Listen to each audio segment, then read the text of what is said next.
Alrighty, guys. Good evening. Happy fucking Montus. Hope you guys are having a wonderful evening so far. Mm-hmm.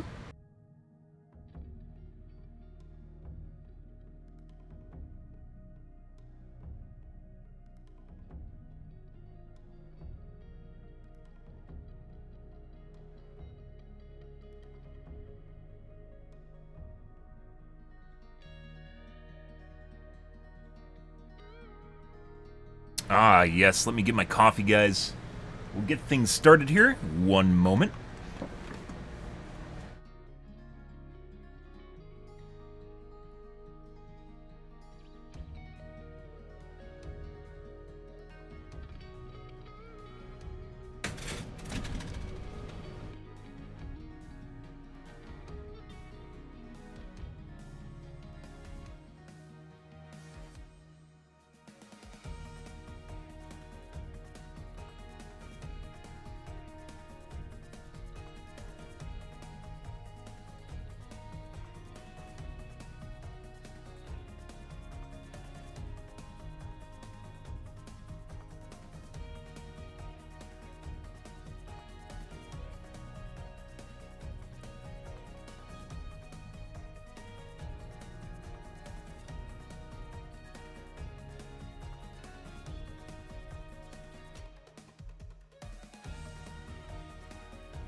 Alrighty, guys.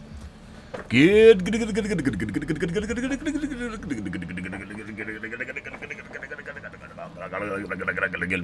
guys are having a wonderful evening so far, guys. Tonight on the Dibs, we're gonna be playing more Nemesis, obviously. We've had some really weird games the last couple days, running into cheaters relatively frequently. But that seems to be the MO for the rest of Dead by Daylight, so nothing really outside the ordinary there.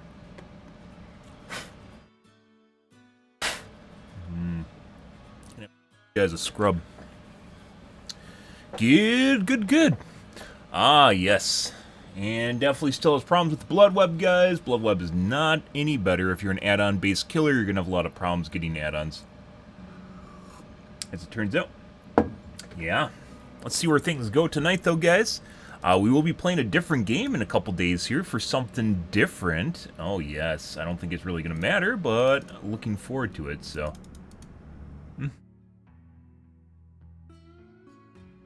Fucking random.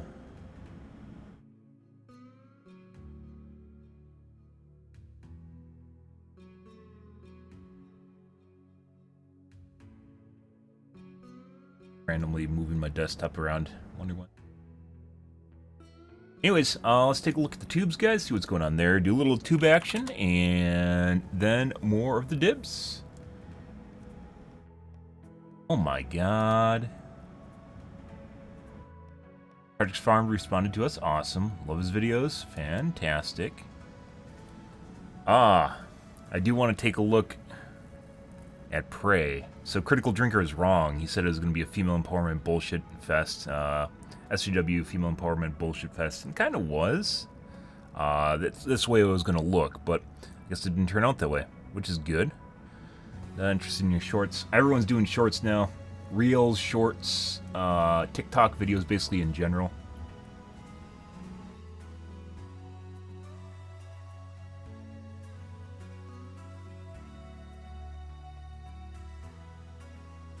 Nobody's making chairs. Fuck gaming chairs. Gaming chairs are fucking terrible. Never buy gaming chairs, guys. They're horrible. Pay for a good brand chair. Like a Herman Miller if you're really after something to air on.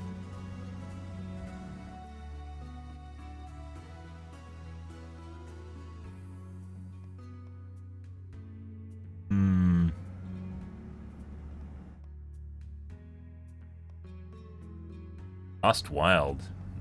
Yeah, anyways, kind of a weird thing. Weird game popped up, guys. And actually interested in playing it. We'll see how it goes, though. Reminds me a lot of Hades. Yeah, we'll see. Hades is an absolutely phenomenal game. I highly doubt anything's going to come anywhere close to it. However, still interested in it. We might take a look at John Oliver, too. It's been a hot minute since we watched that.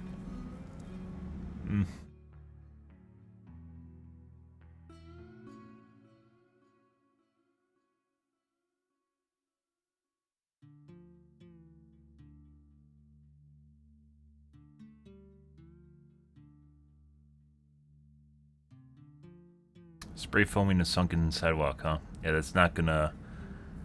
spray foam gathers water, unfortunately.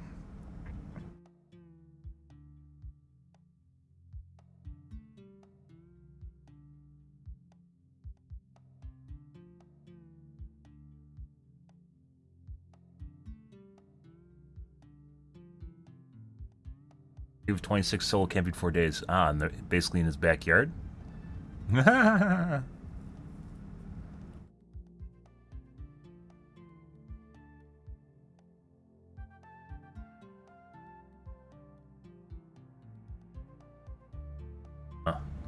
Camping, basically, being outside is so safe now. Like, it seems like it's extreme because it is, but there's so many things to help you survive. Like, you can get sleeping bags at work in negative conditions really well. And to the point at which it's not really even as stressful as it sounds. Besides, obviously, it being cold out, if you're prepared with the right kind of gear, like, it's not really that big of a deal.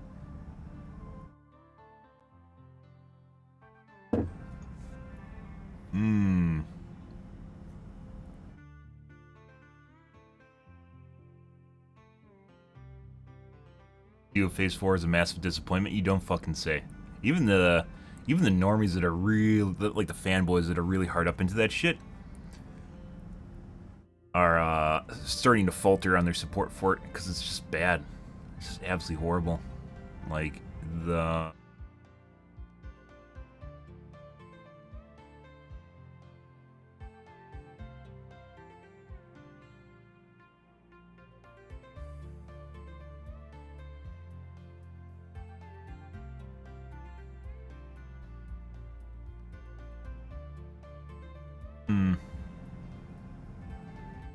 Let's take a look at Prey. I wasn't planning on watching, but if Critical Drinker actually gives it relatively decent praise, I'll probably take a look at it. Oh my god. Oh my god.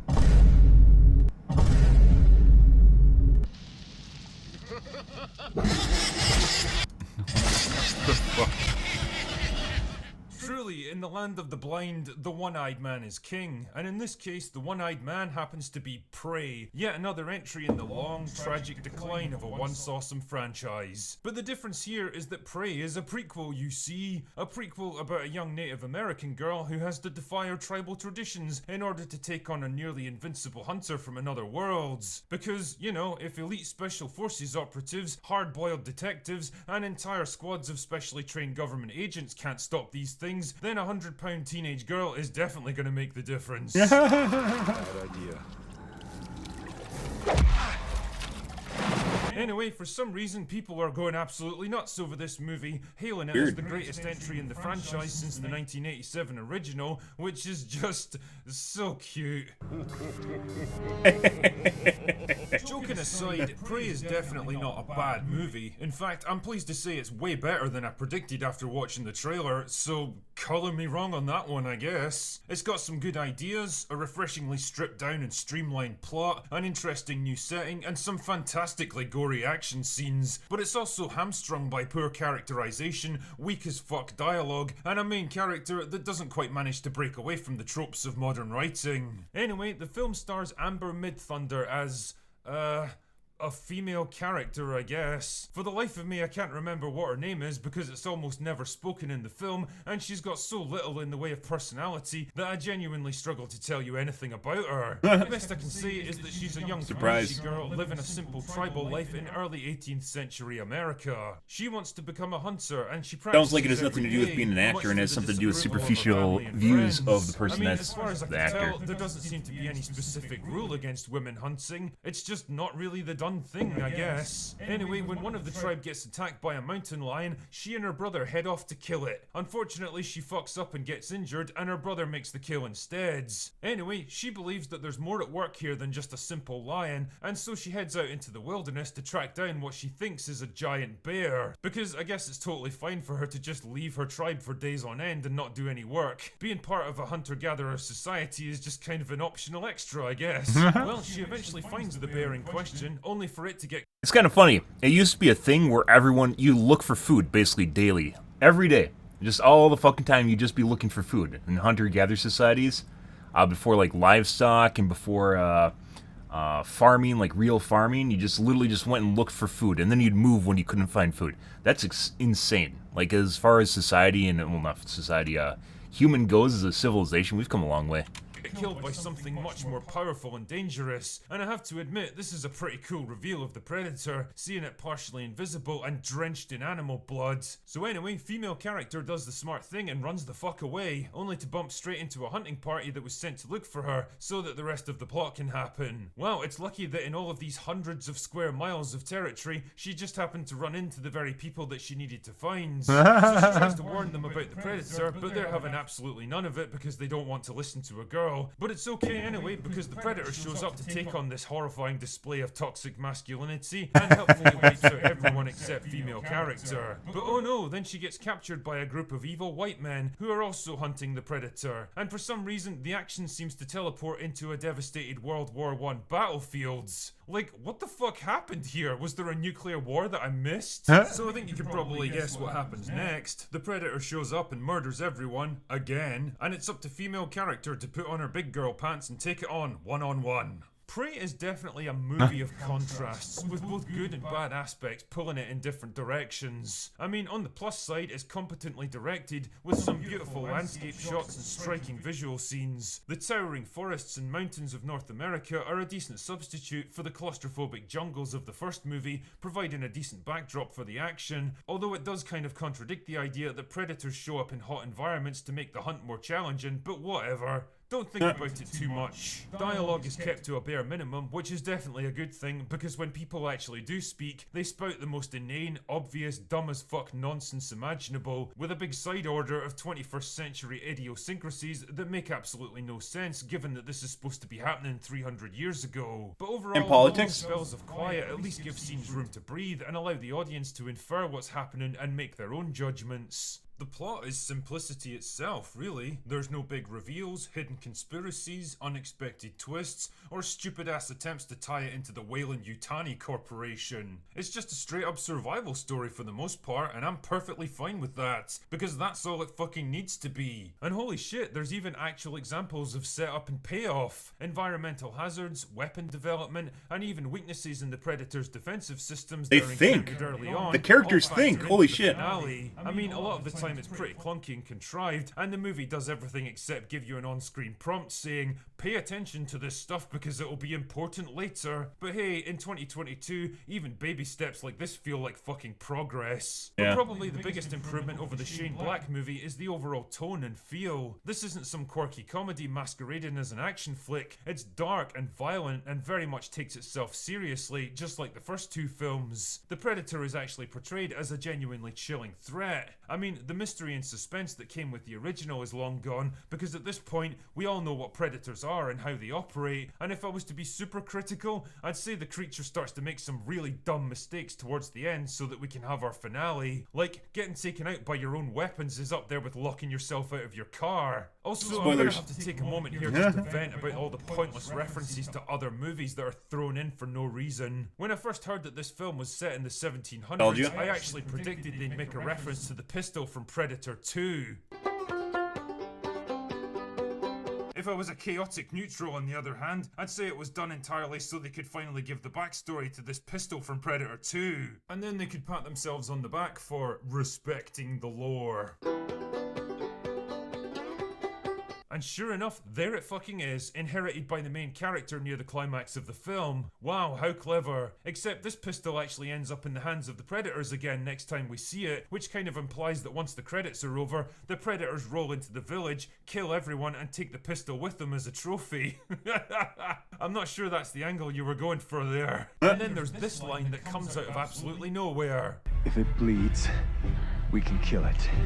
Honestly, it's really fucking depressing how many people applauded like mindless seals simply because the guy said the thing. Like, that line actually made sense in the original Yep. movie because it followed directly on from the realization that they had in fact succeeded. It's kind of sad where we've gone as far as like how simple things need to be in media for people to understand, and then they just go, "Yay, it's a meme, guys! He said the thing. He said the thing." We've talked about this before on Twitch and in general, just memes in general. Memeing on Twitch is very easy. A lot of people love fucking memeing. You meme about the latest thing, guys, everyone fucking loves it. They love that shit so much. You just meme and you just meme some more, and then everyone loves you for it. Fucking weird. In injuring the seemingly invincible Predator. When the big man was killed, you must have wanted it. Its blood was on the leaves. They'd made it bleed, and so if it bleeds, then logically it must be killable. If it bleeds, we can kill it. But here it's just dropped in for no reason other than because it's an iconic line that everyone remembers, and it just feels cheap and manipulative. If they could have found Told a ya. reason to have someone shout, "Get to the chopper," then they absolutely would.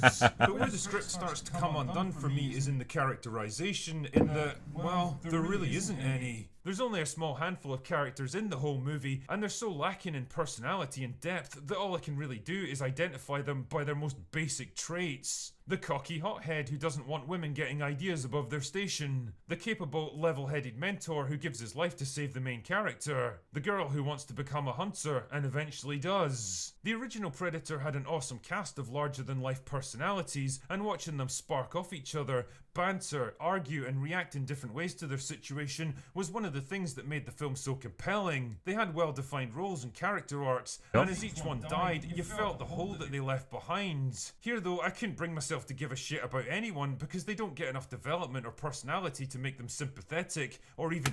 Like Walking Dead nowadays, right? When a character dies, you don't even give a shit anymore. If you even watch Walking Dead anymore. Where characters were dying early on, like they're characters that you cared about, right? Now they just kill them anyways, and they're running out of characters that you actually give a shit about because they don't make new characters that you give a shit about. The new characters all suck for multiple different reasons, usually because they're just an empty husk, superficial empty husk that has a certain look that they're using to check certain boxes and has no personality, just like what's going on here, and they don't even act, like they aren't even good actors. But it doesn't matter, because all they're after is superficial looks, which is kind of weird, because that's what we're supposed to be stepping away from, but actually that's what we're going for now. So, yeah, all they are is just an empty husk that just fulfills a role in the film, and they're unable to actually, like, elevate the film or elevate anything in general. Just interesting. Just like, whatever, hey, look, this another guy dies. It's like Walking Dead's all about waiting for someone to trip over something and a zombie just to, like, fall on top of them and go, ah, ah, ah, ah. This film is manipulative as fuck. Like, at one point the main character encounters a group of French trappers that are also hunting the Predator, and I swear this movie plays every dirty trick in the book to make you hate them. Compared to the Comanche warriors who wear pristine clothes and look like Calvin Klein models, the Frenchmen are portrayed as filthy, disgusting, disease-ridden hobos that grunt, shuffle, and cackle like retarded cavemen. Colonization is bad, right? Imperial era is bad. Was it? Yeah, Imperial era is bad. Yeah. The campsite looks like a post-apocalyptic wasteland. They're depicted as cruel, sadistic, and malicious, and you're all but encouraged to take pleasure in seeing them get brutally eviscerated. It's basically the inverse of all those old westerns from the 1950s that depicted Native Americans as bloodthirsty savages that needed to be brought to heel. It's the same ridiculous, stereotypical oversimplification of historical reality, but adapted for modern sensibilities. Yep. Speaking kind of fucking weird. Sensibilities, the main character is kind of a frustrating one for me because I can see how they've worked to get her moving in the right direction, but I can also feel the constraints of modern storytelling pulling her back, preventing her from breaking out to become a properly fleshed out human character. I mean, don't get me wrong, she's nowhere near as obnoxious and unlikable as so many other characters we've had to endure in recent years, and the movie at least takes the time to show her training and practicing to explain the skills she has, instead of just pretending that she was awesome training arc. birth. She's definitely not a Mary Sue, that's for sure. She actually makes mistakes that almost cost her life, and learns from them to do better next time. She doesn't get showered with the kind of awe-inducing praise that usually accompanies female characters in modern movies. If anything, her tribe seem pretty indifferent towards her most of the time, and to be honest, I find myself feeling much the same way, because I never got a strong sense of who she was as a person. She's got no particular personality, quirks, interests, hopes, or insecurities. Her only real trait is that she wants to become character as a just person? like the men, and eventually she does. Great. She thinks she's more like a 21st century college student than an 18th century Native American woman, determined to defy gender norms, compete with the boys, stand up to anyone who disrespects her, and smash the patriarchy. And I don't know, man, I find it kind of hard to believe that anyone living back then would even have those kinds of aspirations, never mind being allowed to indulge them. And damn, man, talk about on-the-nose dialogue. There's even a scene where she straight up explains to the audience how awesome she is. You think that I'm not a hunter like you, and I'm not a threat. That is what makes me dangerous. I mean, I get that this is the general subtext of the movie, but the point of subtext is that it's supposed to remain unsaid, allowing the audience to infer meaning from what you show them instead. Having a character straight up spell out what you want them to think is pretty fucking lazy from a writing point of view. She also veers into overpowered girl boss territory towards the end. She can easily hold her own against multiple armed opponents that are far larger and stronger than herself, and even take on a predator armed with the most primitive primitive of weapons. And it's interesting because all of her fight scenes are carefully choreographed so that nobody ever lands a single good hit on her. Dutch and Harrigan were beaten to within an inch of their lives and really had to struggle to prevail, but this girl just seems to sail through every fight with minimal effort or danger. I mean, don't get me wrong, nobody really wants to see young girls taking horrifying injuries on screen, but if you choose to... As I mentioned before, Orville I thought was actually pretty good. They actually had a scene where, I mentioned before, like a girl got tortured, obviously for a specific reason, and it's actually comical that she even held out for as long as she did because she was a child. But there's actually a scene where they went out of their way to, perpetuate what real war would be like, right? And not just this fallacy because it's supposed to be as politically correct as possible.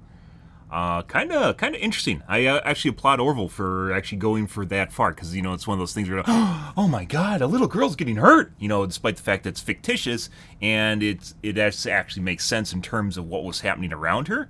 Like, people can't handle shit like that anymore, because I don't like going back to, like, the right's whole look at, like, this generation of snowflakes, or people have become snowflakes, but I'm very central in it, and this stuff is just starting to get ridiculous at this point.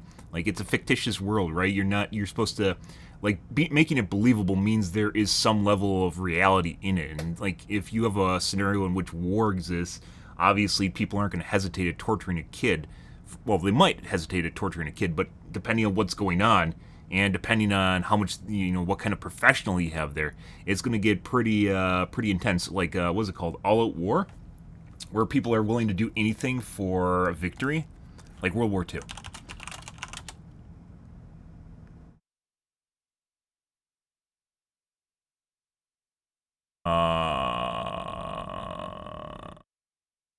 All war is unrestricted fighting or conflict.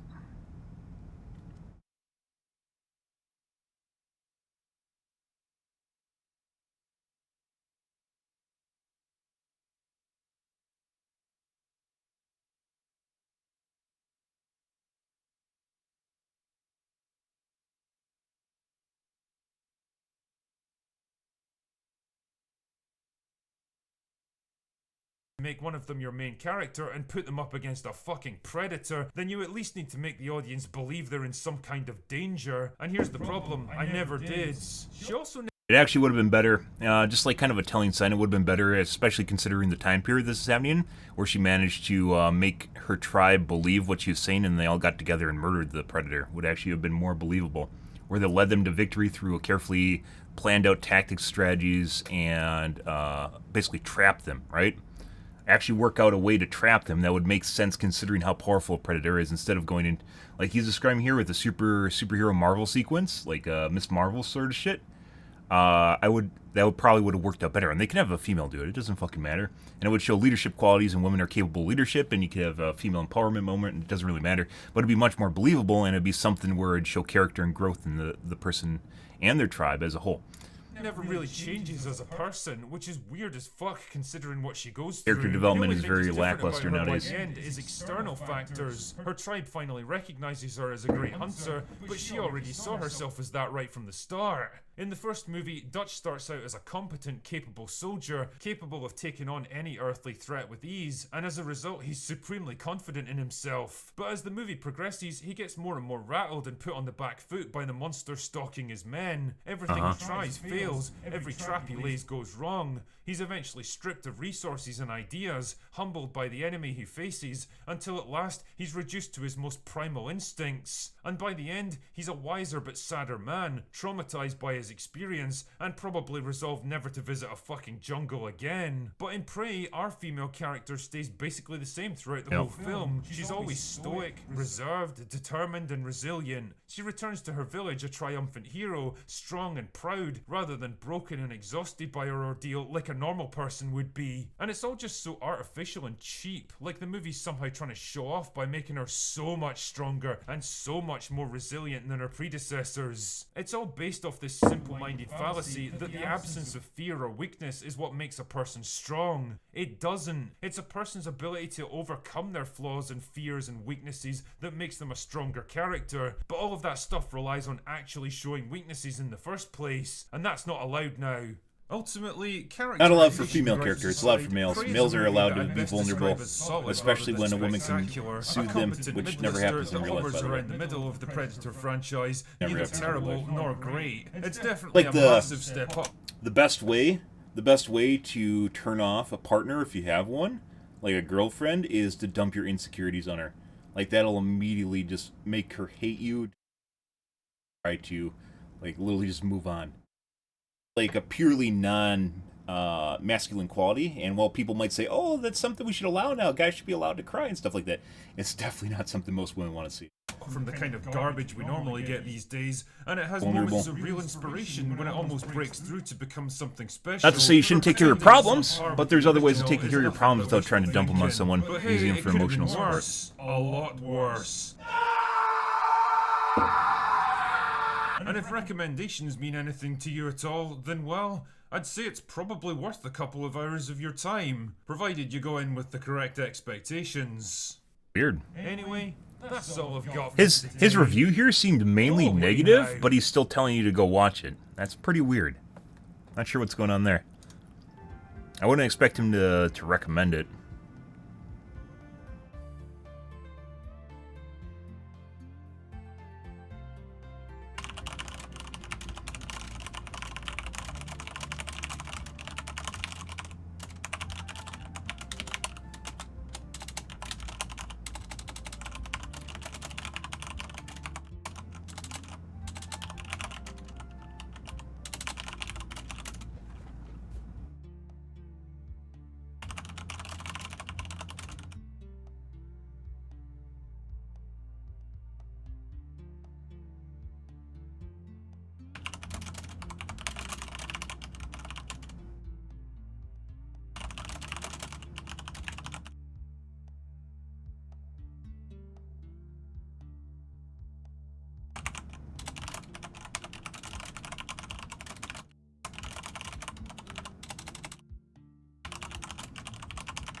Believable. There's no. Yeah.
Imperialism?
In media, it's generally guys being portrayed as sexist males from the 50s and 60s, regardless of not being the way it currently is.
Alright. Good. Good evening, Casey. How's your day going, dude? Colonialism. That's what I was looking for. The big no-no is colonialism now, by the way. So they gotta negatively portray colonialism. So the time period at which Europe came over and took over the U.S., right? colonialism is bad, despite the fact that we wouldn't even exist. I would not be here if it wasn't for colonialism. And the world would not be nearly the same thing without colonialism. Yeah. Well, it wasn't all good for in any way, shape, or form. We would not be sitting here typing, or probably even have computers if it wasn't for colonialism, so. Reject the idea of colonialism because it's bad, but that's because we've gotten to the point where we're capable of looking at the past and going, oh, being able to criticize the past because we don't have to sit here and try to feed ourselves literally every fucking day. We've gotten to the point where I'm sitting here talking to you guys while drinking a coffee in front of a computer instead of literally wondering whether I'm going to be able to eat tomorrow. Yeah. It's kind of weird, like when people don't understand how stuff is built and what it's built on top of, and then think it's all bad and that it should never have happened in the first place ever, and then, yeah, like, they don't, it's like the same sort of people that are like, oh my god, murdering animals is bad, despite the fact we slaughter animals all the time so you can eat your fucking chicken nuggets, right? Yeah, like people that don't understand where livestock comes from. Current one in the media right now is the right rejecting the idea of solar panels because of how lithium is made. Basically, they're looking for any way to get out of electric future is basically what it comes down to. Even though, we have electricity now, but a green future which involves EVs. And we do need EVs, regardless of the fact you go like, oh, it relies on a coal power plant or a gas power plant. Yeah, but we can change what the power source is. We can change that. It's not easy to change what everyone's driving. So even though it needs to be replaced, it's growing issues, it's growing pains. We have to go through it. It's just the way that it goes. Okay. Good stuff. Good critical drinker video. What time is it? Do we want to do another one? Yep. Let's do a time, Scott. And then get our video muted tomorrow. Donate all my revenue to Tom Scott. Almost all the letters that get sent in the United States are processed automatically. You put a letter in a postbox, it's taken to the closest processing center where cameras and computers take a picture of the front of the envelope, read the address with optical character recognition, OCR, and it's then passed on to the right truck or plane. That deals with pretty much everything, even the handwritten letters. But what if your handwriting is really bad? Like really bad? Mine is. Or the envelope got a bit damp and the ink blurred and ran. The Postal Service sends the picture of the envelope here to the Remote Encoding Center, the REC, in Salt Lake City, Utah. And it's the job of the folks here to turn scroll and blurred ink into actual addresses. It's a quiet day here today. Mail volumes are low in the middle of summer. So while it's not busy inside, I'm going to see if I'd be any good at this. We're in the last remote encoding center in the United States. Back in 1997, when we had 55 recs open, all of those recs combined keyed 19 billion images. The OCR technology is so good that in 2021, as the last rec remaining, we only keyed 1.2 billion images. Right now we have about 810 employees here. A lot of people. Shortly we're going to be teaching Tom how to process some of this mail. It'll be a lot of fun. It's important to say that I can't show you any actual mail. Not the envelopes, not anything. If any appears in the background on a screen, it'll be blurred out. That's all considered strictly private. And besides, I'm not going to flash random people's addresses on the screen of a YouTube video, particularly when they'll usually be written in distinctive handwriting. You can probably work out how that could go wrong. But there is a stack of demonstration mail, envelopes and addresses used for training, and that's what I'm going to be tested on. If you drop off a piece of mail, it makes it to the local processing plant. If the machine can't read your handwriting, one of the keyers here will type in the missing information, and the information goes right back to the plant, stays within automation, which is a whole lot cheaper than having somebody physically. Yep, that's someone's job. That piece by hand. My job. All right. What do I need to do? You'll be putting your last name and first initial into that. Yeah. I looked at the keyboard to look for the numbers and realized that this is a... That is not a standard keyboard. That is not a standard keyboard. Other than the QWERTY letters and the numpad, everything is different. Okay. To make everything faster for us, they did some weird things with the keyboards that they've provided us. The home row, A, S, D, F, those also work as your numbers. You can't reach up to the top of the keyboard to hit 1, 2, 3. How to key the outward portion of a mail piece image. We're calling outward the city and the state. City and the state, okay. Siemens came up with this in the 90s. So they make electric stuff. C coding is going to mean zip code.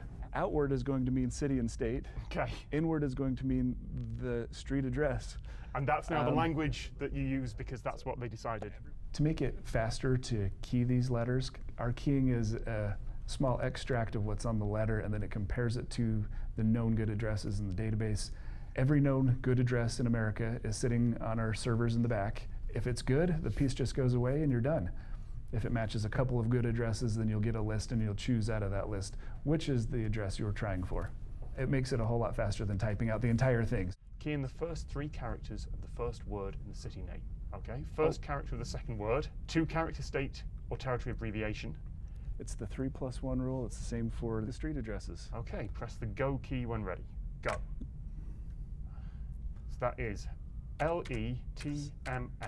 Oh, 3+1 rule. If there's not 3 characters, you got to put do a in. space. Ah, okay. I got to clear it out with the enter key. So that is LE space TMS. CS key. CS. Oh, city state. Got it. Okay. Some pieces are buffered and some pieces are live. That live mail will be sitting on a conveyor belt going around the machine. Those flats and those packages, if we don't key them in 90 seconds and get the information back to that machine, it dumps it off into a reject bin and somebody has to hand sort that. So for the letters, they run them through the machine one time, they store them off to the side. A few hours later, they put them in the machine the second time. This is a super performance-driven job, guys. So if you are someone that's managing a place like this, I'm sure maybe it's not like that anymore. Maybe it's more relaxed. But if you have someone managing a place like this, you literally could base it off of the accuracy, like easily base like how much you pay someone off the accuracy of like their corrected addresses they get and how fast they do it, right? That'd be really, really easy to optimize. Oh, and that would be like optimization, guys. When it comes to humans, really like you tighten the screws on them, and it really just makes people freak out because it raises the stress level, right? That we've processed everything that was missing. Oh, I'm guessing that's like Dixon Hill or something like that. I can't tell if that's DIC or DX. Ox Hill. And I see it's it as Ox Hill. Yes. Okay. Okay. Oh. Remember, these are the easiest ones to read on the test. Yeah, so I realized that. Get ready. Every year we have fewer and fewer pieces. We've got fewer people handwriting mail, and we have OCR technology that's really good. I'll bet we went from somewhere in the neighborhood of less than half of the mail being read by a computer. Like some of these test messages, guys, even though my handwriting's bad, it looks like some of these aren't even formatted correctly, which is also part of it, because you give your name, your address, especially if there's a secondary address in there too, like your apartment number or something like that, suite number or something, name, address, street address, excuse me, and then state and zip code. I'll bet we went from somewhere in the neighborhood of less than half of the mail being read by a computer in the 90s to nearly 99% of letters being read today. The OCRs that are reading the letter mail, I think it's close to 99%. Yeah. So we get the 1% of the job. Even less than that. We improve about US goes through a lot of mail. the job here. There's no way it's 1%. Maybe getting harder because pieces are harder to read. Because if the computer is so good and can't read it, it's a lot more likely it's not a good piece of mail to begin with. The address was destroyed somehow, or the customer had bad information for the address. So they've put Fort Lauderdale as an abbreviation, so I would put FT no matter what, not FL. Correct. I don't autocorrect that. Do it how the customer did it. Okay. We're not sleuths, we're not picking out details. You key by the rules, you type in the address information from what you can clearly see. Now the street address works similarly where you'll do all the numbers, Yep. and then 3+1. Ignore the direction word and key the street name. If the direction word is the only word, key it. Okay. 3+1 rule. So, go. All right. But I looked down to find where the numbers are. 720. Where's? No. Yeah, that's West Yep, Boulevard. So you Boulevard, include yep. that and you hit street. Yes. 400 Little Way Street. We have internet service from 3 different providers. We have 3 fiber optic lines coming into the building at different points. So if any Redundancy. one point gets chopped off, we can maintain service because Good. we're Most streamers the don't have redundancy. only They rec talk about every their plant internet can- going down, which does sometimes happen to me, but I have fiber now, so that basically never happens. And I also don't stream to a boatload of people. But if you're streaming to like 30,000 people, why don't you have 2 internet lines? I don't know. You can literally get routers that will immediately just like revert to a backup line if they need to. country. Over 300 processing plants, including Guam. Some and streamers are now, Anchorage, but Alaska, and Juneau, it was like a big deal like Alaska, 4 or and 5 San years Juan, ago. Puerto Rico. It's asking for numeric and it's in C coding, so it wants the zip code. It wants a zip code. 35804. Go. So if both the machine can't read it and a keyer isn't able to decipher it here, The machine at the plant sends it to the reject bin, and then somebody will manually handle it. And then if they can't figure it out, it would either get returned to the sender, and if there's no return to sender information, then it will go to the mail recovery center. Okay, final test. Here we go. Numeric. We don't have a numeric, so we hit none. Correct. Then it's outward, which is MOK space HICS 2545 HEAD Street. Nice. Okay. I mean, what speed would I have to go here? 7,150 keystrokes per hour. It's the speed with which you have to read that, parse it. It's much tougher than I thought it was going to be to keep everything in your head. And this is easy handwriting. Performance None of driven. it's been blurred. Yeah, and you haven't even gotten to the ones that are upside down or backwards or have four, or packages that have 4 sides to them. Right. And it would be an average of 4 seconds for each one to keep up the pace. On average, it's about 4 seconds that somebody's got one of these on their screen. Wow. And you did an incredible job for just learning these rules right now. I'm impressed. All right, thank you. I'll take that. That's Thank you so much. Good. Only one place left open. He said 99%. I'm pretty sure there's a decimal place on that. Surprised he doesn't know. He's like the manager or something like that. Surprised he doesn't know. Cool stuff.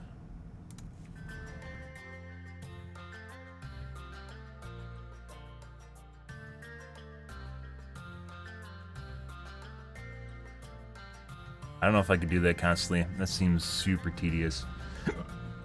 It's like being a dictator. What's the person called in a courtroom?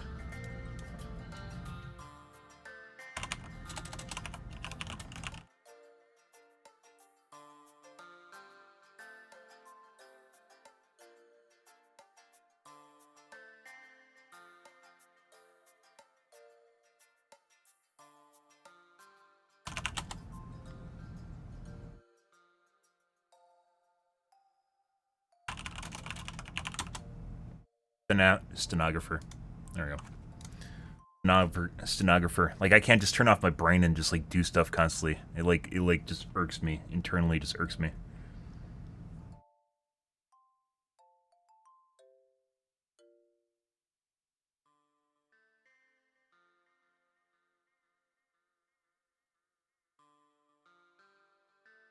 Cool stuff. Okay. What time is it? Good. Okay. Let's do an upload, guys, and from yesterday's stream, and then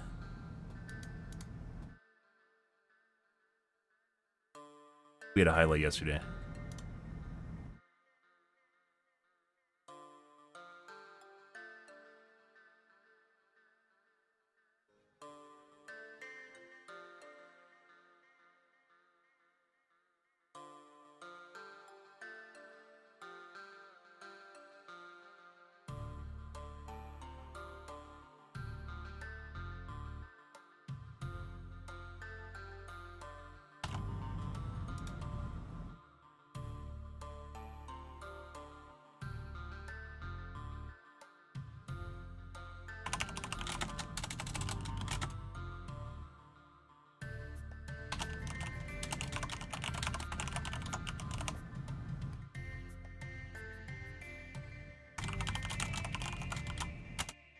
Okay. Oh, good.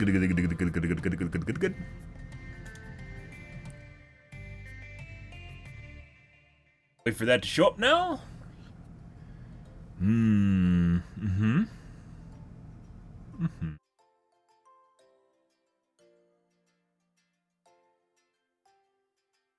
Comments, some views. Yes, please.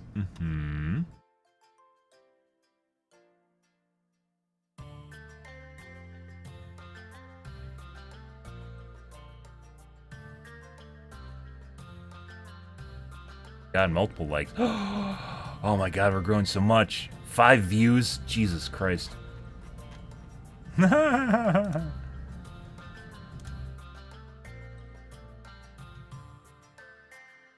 it is. Alrighty.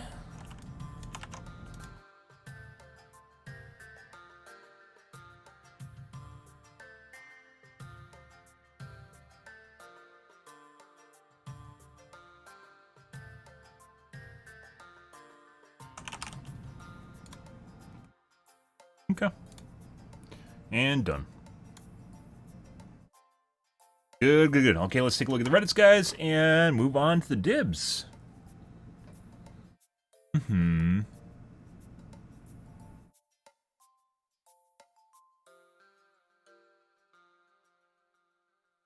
Women of our council devolving into an intense team fight. People that just, like, say random shit on voice comms during, like, intense moments are, like, some people aren't very good at filtering what they say, or, and some people really, like, when things get stressful, like, some people really want you just to do whatever the fuck they want, or they literally just throw games. Like, I was watching, Fairlight the other day, who generally has a, alpha personality. There's a lot of people that have alpha personalities, and they're incapable of dealing with other people with alpha personalities. It's pretty disheartening to watch, because it's like kind of like hypocritical, where you have people that kind of know what they want to do and what they should be doing, but they're incapable of working with someone else that also thinks they know what they're doing, and or, like, you know, kind of parsing through. And sometimes there's multiple good answers to what's happening around you, multiple scenarios in which two strategies might work, or there might not be an optimal strategy. And then you have, like, usually the other person with the alpha personality will always just assume they're right no matter what. And then they look for, it gets so bad where they'll actually look for gotchas, so they'll try and either engineer a failure scenario, so you have basically throwing the game, but they'll do it in a way in which they won't get punished for it. So, like, let's say, my favorite one is, like, when you play World of Warcraft and you have an argument. I tank in World of Warcraft. Back when I played during expansions, you have healers that will backseat. I fucking hate passive-aggressive healers, by the way. They'll backseat you, and when you don't do what they want, they'll try and kill you. Yeah. And as a tank, if you're a good tank, you can tell when they aren't healing appropriately or healing the right amount. And then you also obviously can have things like recount that can show you how much they're healing, which I also do look at things like heals per second, for instance, and try to note whether or not they're actually doing well. And obviously that's going to depend a lot on whether or not the healer is a heavy mitigation class, and someone has a lot of effects that reduce damage taken, right? But to a certain extent, you can figure out when people are trying to kill you as a tank if you're remotely good at it. Good evening, Brandon. Do I react to TikToks? No, I don't care. Not interested.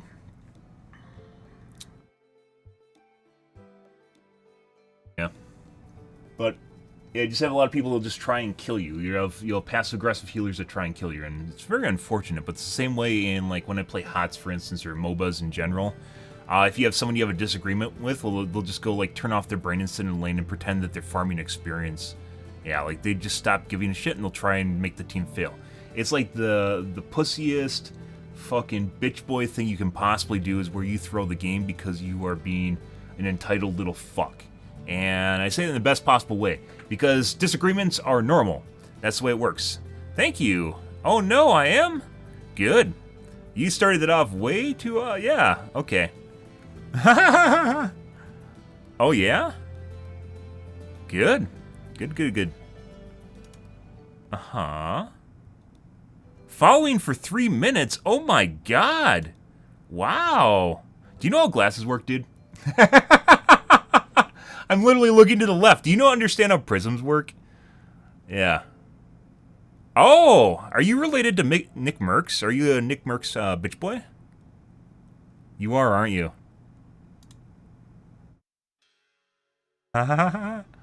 Yeah, I bet you did. You did that to make me think that you cared about the stream so that I watch your TikTok video because you're advertising. I know exactly how you work. People like you come in here, you're paid by someone. You come in here and you try to get me to watch your video, and when I deny it, you turn into a little bitch. That's the way this works. Yeah? Is that better? Once again, you don't understand how prisms work. I'm sorry you're stupid. Yeah, no, you 100% are. That's why you asked me if I watch TikTok videos. Because you're going to suggest a TikTok video I should go and watch, weren't you? You're not the first person to do this. It's pretty common. That changed nothing.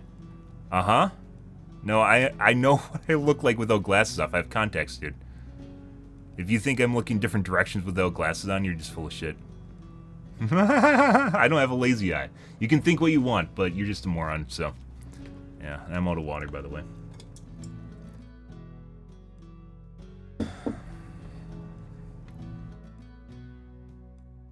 Sort of interesting, though. I'm not exactly, like I said, pretty sure the only reason you followed was literally just to get me to watch your TikTok video and think that you cared about the channel, and then when I refused to do that, that's when you turned into the asshole, so.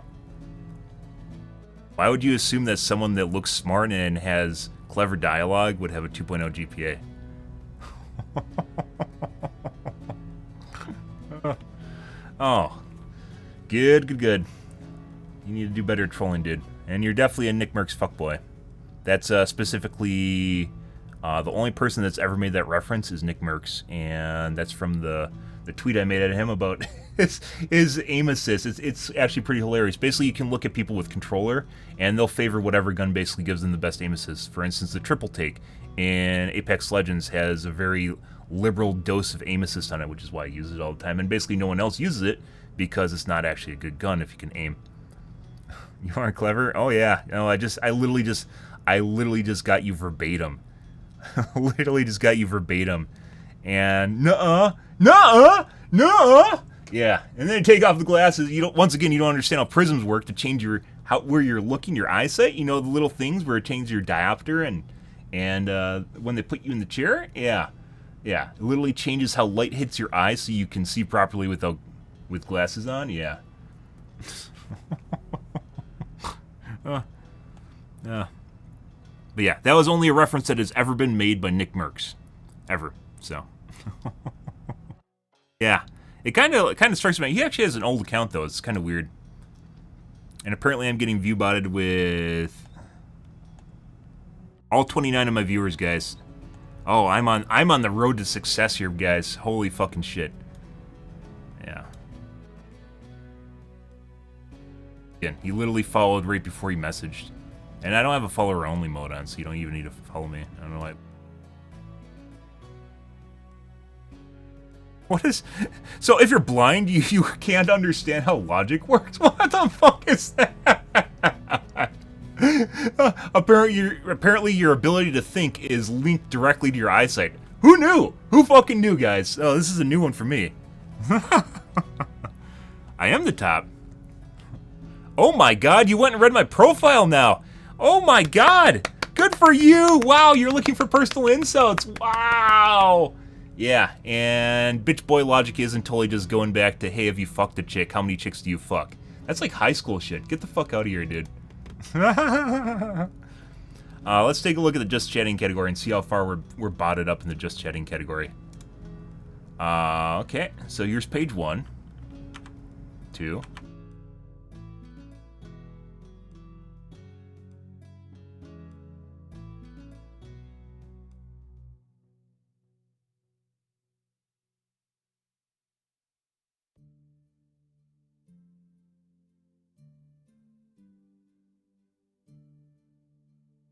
16 pages down, guys.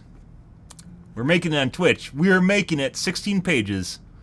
Yeah, you're just a memer, dude. You know you don't have a soul if you meme, right? Like if all you can think up is memes, you literally don't have a soul.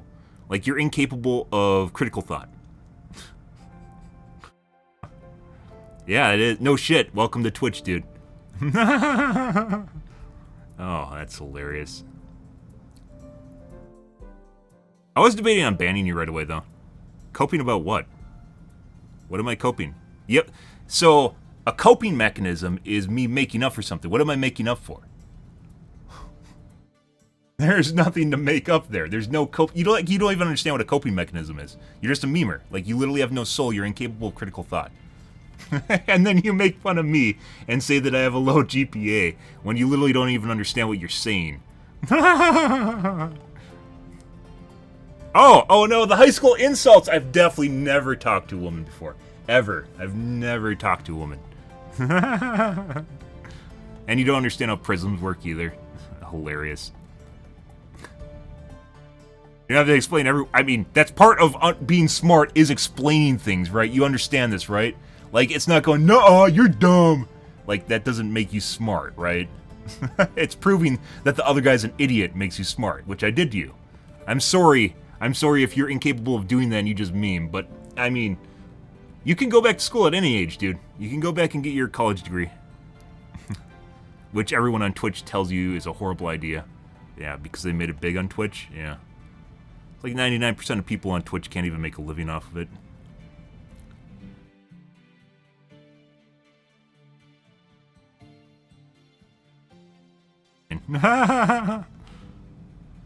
What was your GPA then? On college?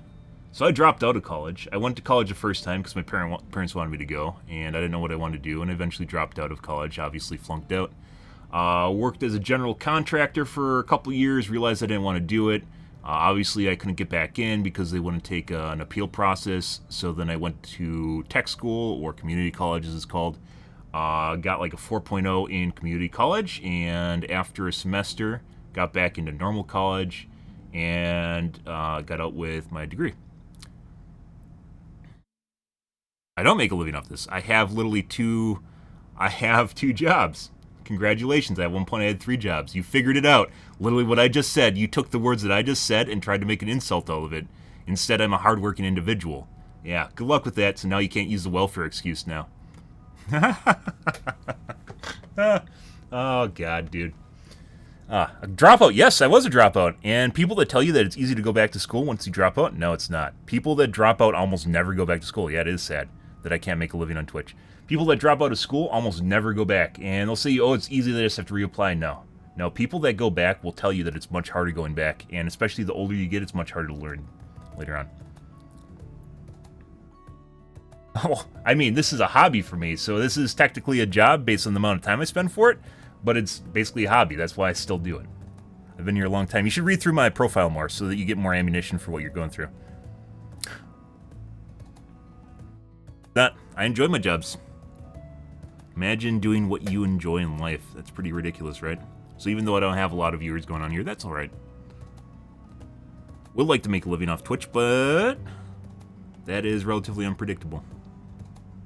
Yeah. Pretty crazy. Making money and staying alive. Just...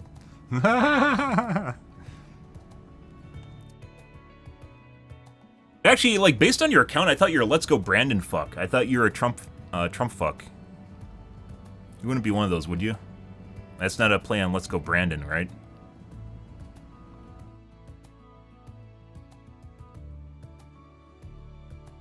Don't explain things to sound smart. That's fucking hilarious. I'm gonna wash my coffee cup out, guys, and grab a water. I'll be right back. I'm kind of parched.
Much better, guys. Holy 300 pounds? Yeah.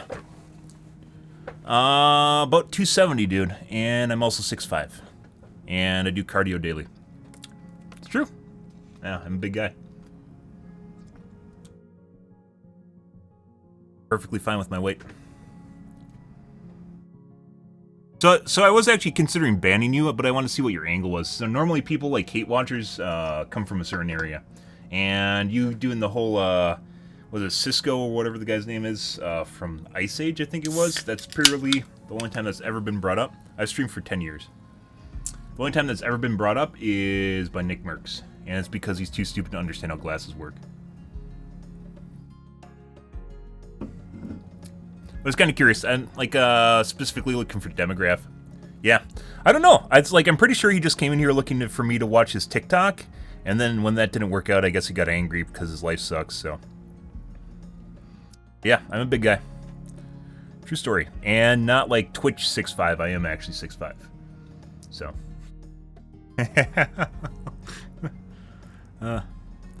Good stuff, guys. But anyways, kind of curious what your angle was, and that kind of is self-describing right there.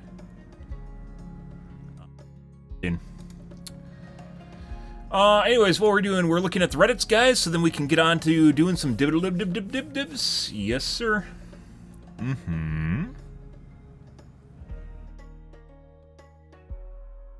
The Nick Merckx demograph is kind of weird in and of itself, because he kind of, like, the whole reason he uses a controller is because he knows he would actually be directly comparable to players on keyboard and mouse if he actually used a keyboard and mouse, and he doesn't want that. He wants to maintain kind of the theme or demographic. It's kind of like an e-girl that has her harem sort of ordeal. He attracts a certain kind of type of individual.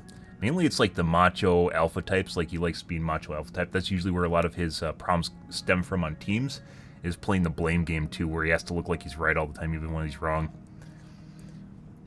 We were just talking about that with, like, Overwatch, right? When you get two alpha personalities, Overwatch and League of Legends, where you get two alpha personalities and then they can't handle being around each other, so then the team falls apart because they rather just fuck each other rather than trying to, you know, actually win. Even though they're trying to win by telling each other what to do, then they just do something that can completely cause the team just to explode. Okay, well, I'm sorry to hear that. Luckily, there's plenty of channels here for you. You're Macho Man Slaying, good for you.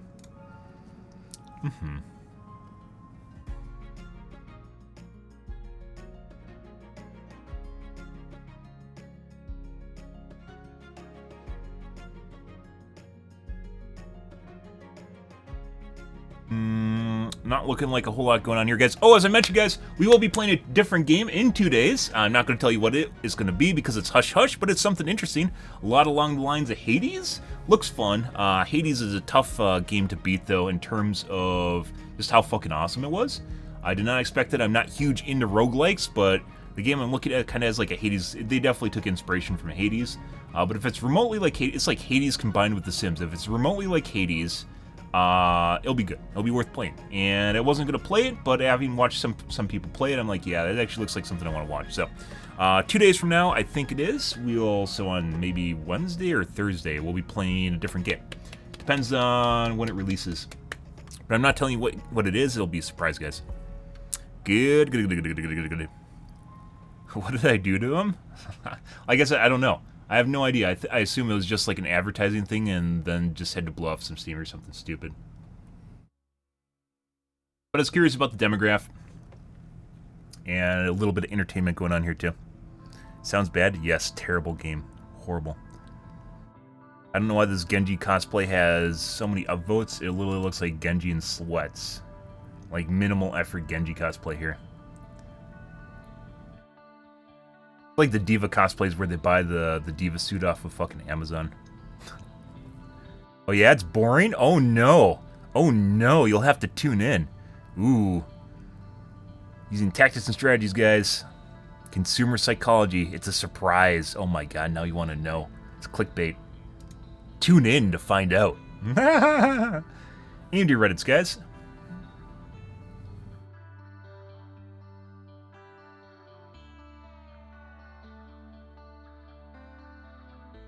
Frat boy. That's the kind of people that generally watch Nick Merckx. He attracts the the sportsy frat boy type. So you probably actually do really well in the sports category. If you stream like FIFA or something stupid, FIFA or NBA basketball game.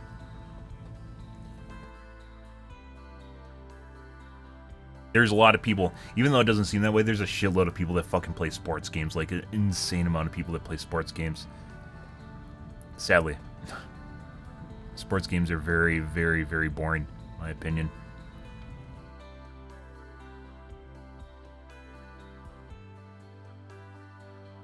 But it cater to his demographic, so depends on how much you want to whore yourself out.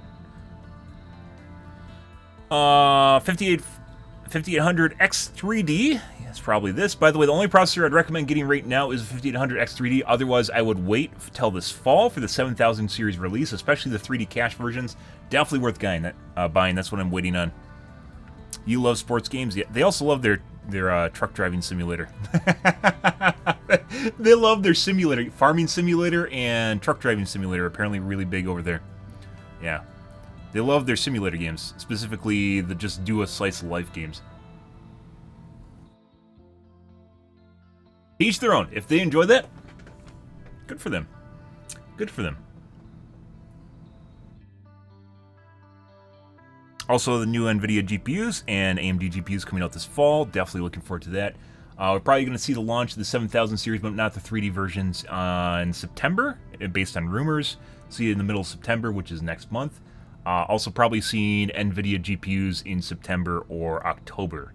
And then we're probably going to see AMD GPUs probably November-ish, along with the 3D cache variants. If rumors are holding true, take it with a grain of salt, but everything's going to be this fall. Looking forward to it, guys.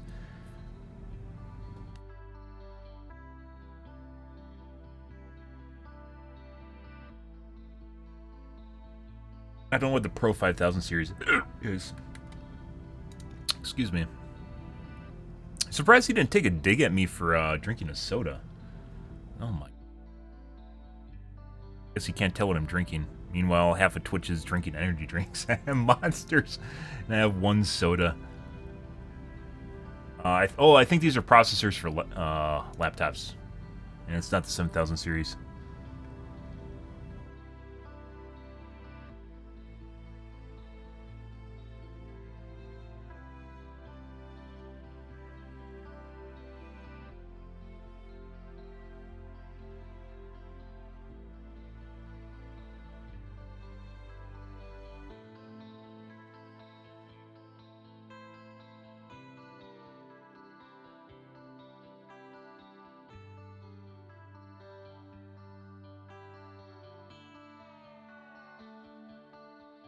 Yep, nothing. DVD Reddits. Let's see what the kids are bitching about. Project W, which is the next DLC for PD.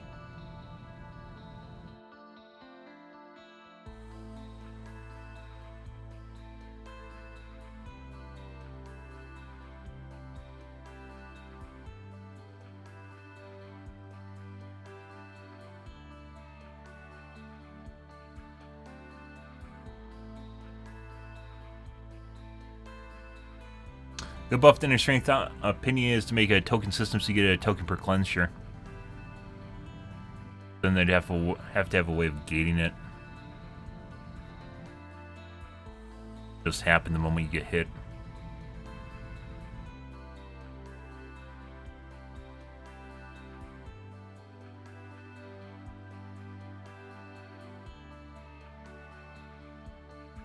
Yep. Do you? Alright.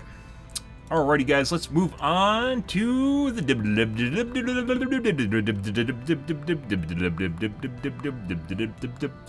By the way, guys, I normally don't keep toxic people around the channel. I used to when I was in my younger days when I put up with that shit. Normally I just ban people.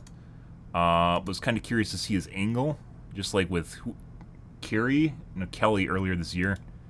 If you are a streamer, by the way, and you keep toxic people around your channel, they will come back. They fester, and when they see other people hating on you, they'll when people see other people hating on you, they'll join in hating on you.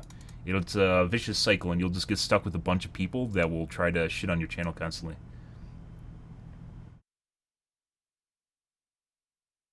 unfortunately. I changed my sound, right? I was talking in autopilot. There we go.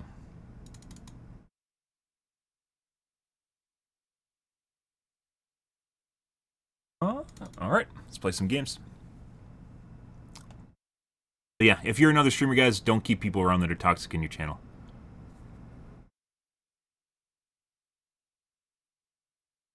You have a specific purpose or reason for it, don't do it. Just ban them.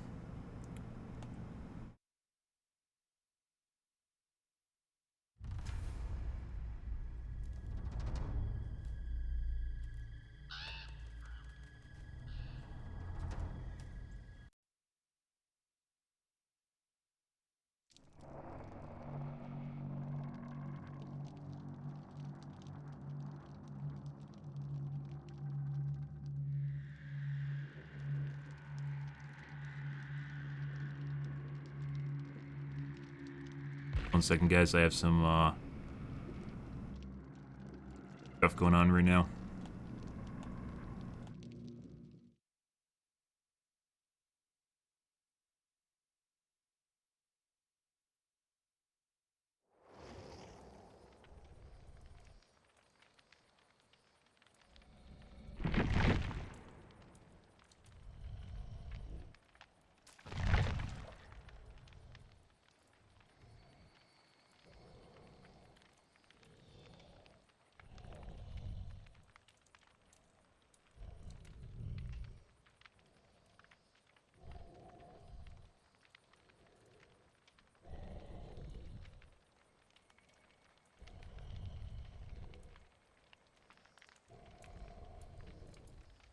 Oh, I guess whatever that is, I'll have to wait and see.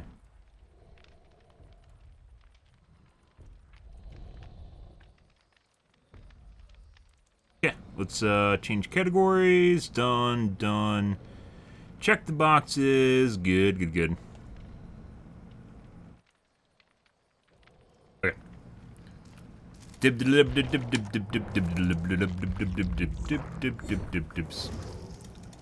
We're gonna keep doing our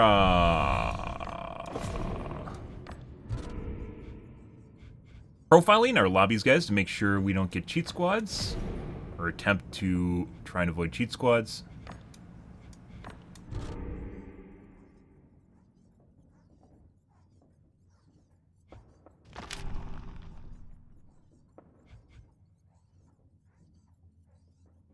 Rip you. Challenge, glyph challenge. We're getting a lot of cheat games yesterday. We'll see how our game goes tonight. Profiling games, guys, takes a little bit of time because we leave lobbies. That's just the way that it is. We've gotten a lot of cheaters in the last week or so. Streamers are getting a lot of cheaters.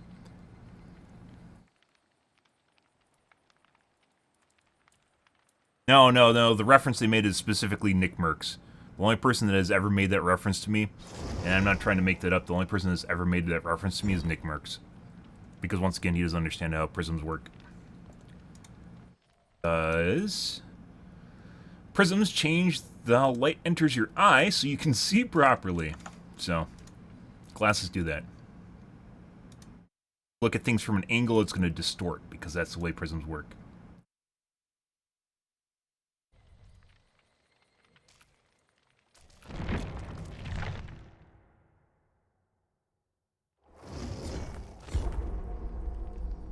Yeah, I don't know. That's the only place the dead giveaway there was the Nick Merckx reference, but it seemed like he came in and wanted to watch me react to a TikTok. Basically, that's what advertisers do.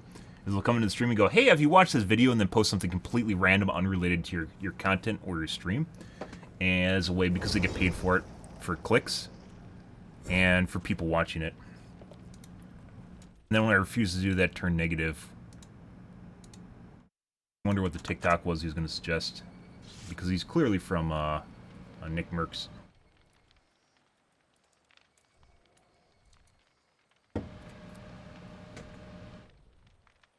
Very weird. Normally I would suspect it's a survivor that got shit on.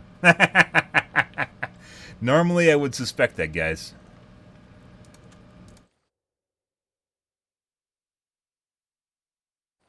But I don't know. Normally they don't come in at, it's like usually at the end of a game when someone's cheating and they know who I am.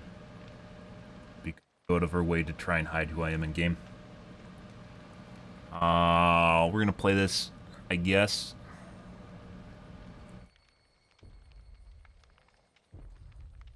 How it goes. That's first thought though, would be a survivor heater.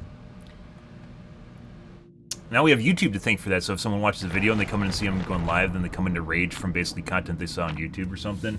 Like, delayed rage. Hilarious.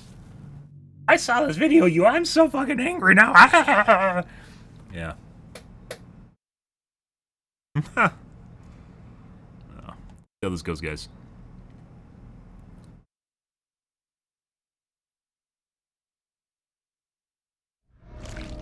Very fast load. It was all...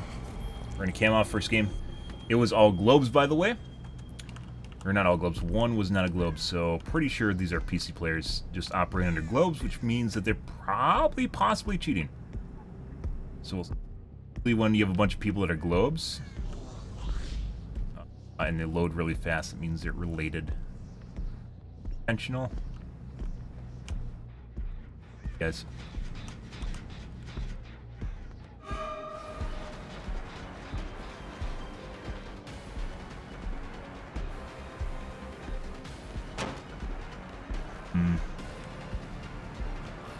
Okay.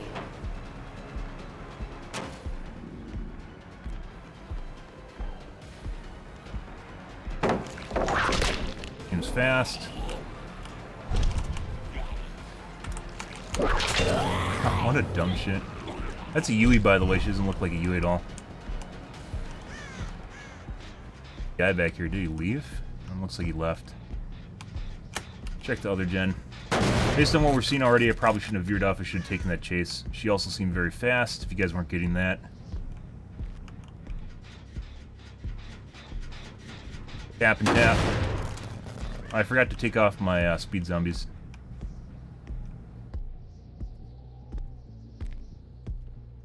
This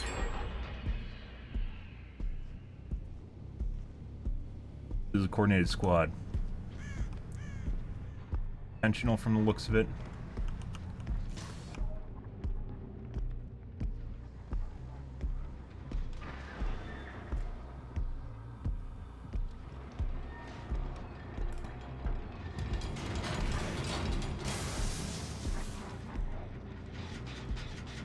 Oh. Spotted from earlier.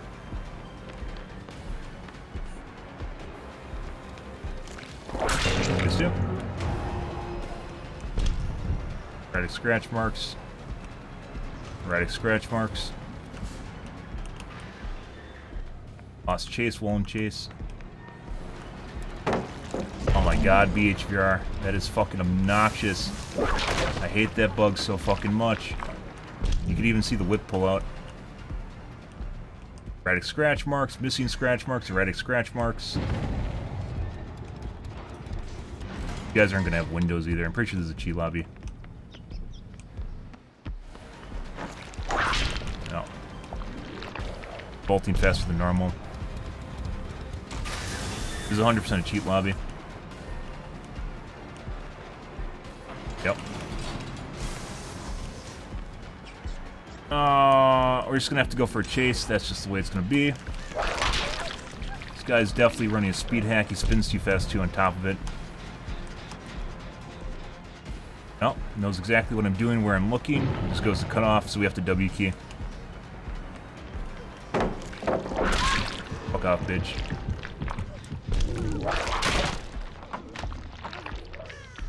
Unbelievable. Good, good, good.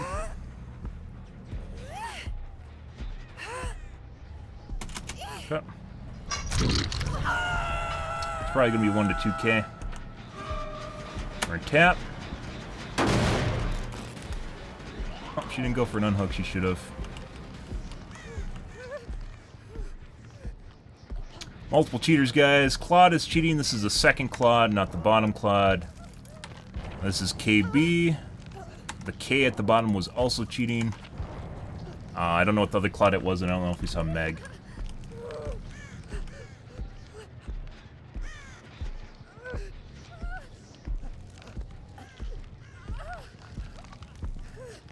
Wait. Very certain this is a pre-made, so if we let, like, if I let someone get away, it's not gonna matter.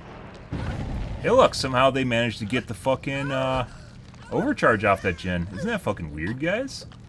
Isn't that weird? That's so fucking weird. Yeah, I bet that was the Yui. Not a fishing team, it's a cheating team. Okay. You guys just let this guy die? Nope, there's rescue. Beautiful.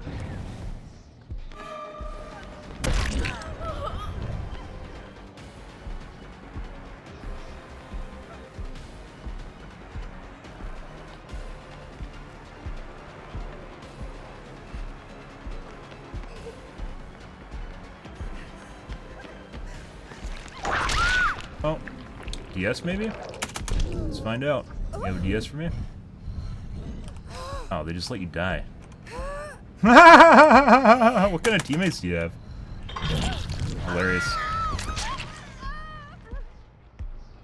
Check base gens. They're probably working the gen here on the side. No. See who the gen nanny is? Yep.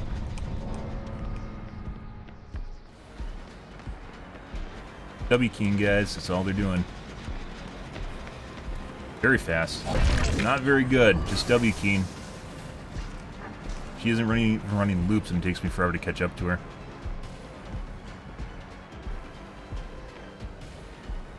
Going for God pallets now.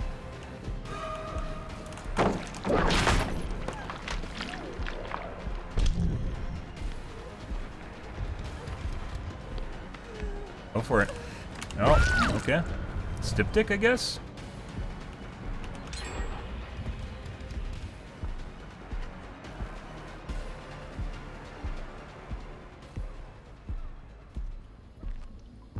Just got distraction played into the Yui now.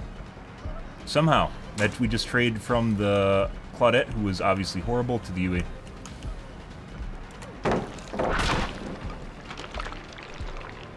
Gonna drop everything. Oh, that's unfortunate. And she disappeared in front of us too, because we didn't even get a chase on her. She's the one that's cheating, as I mentioned before. Yeah, fuck off, bitch. Couldn't even play that right. Can't pick her up. Cool. Jen's about to pop. The over here. Yeah.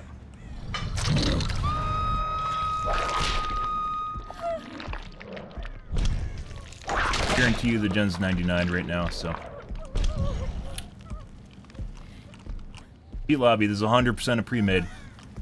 They intentionally split off into this chick. Let's do some BM to see if they can make them do stupid shit. They intentionally split off into misdirect to this chick here. Scratch mark replacement on purpose because she's cheating. I don't think the Cloud was cheating. Actually, I take that back. I'm pretty sure she was. But not very good, so this is the better player. Okay, now we wait. See if they blow up my Noah totem immediately. Cheat lobby, guys. Good shit. First game of the night. Not cheating for sure. Oh yeah? What is your reasoning for that?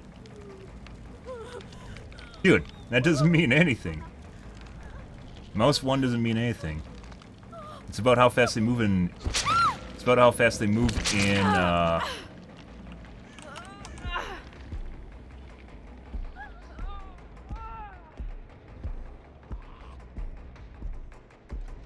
help you here. Oh yeah? How the fuck did that happen? She was over on the other side. There's scratch marks outside. Unbelievable. Nope. Reposition. Aw, that's so weird. Aw. It's like she knew this other door's open. Fucking cheat lobby. Dude, what does that even mean? They did nothing wrong. Oh, there's I gotta do my quest. Aw, it's like they knew. Literally was talking about the speed at which they're moving.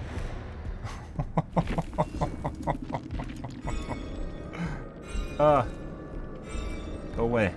Don't care. Go away. Go away.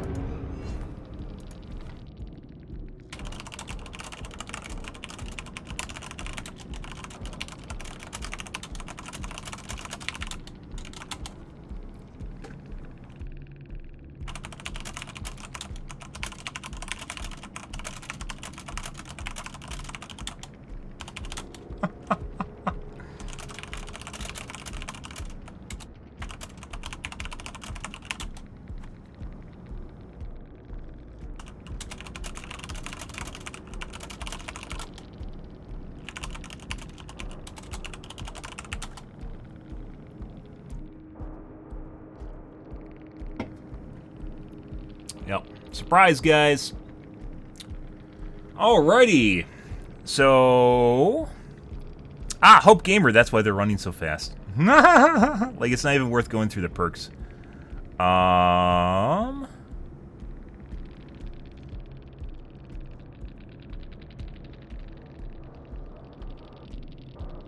KB was the guy that I said was running too fast. Let's go back through and look at this. So Yui was definitely cheating. You can tell you're by the point total too. Also probably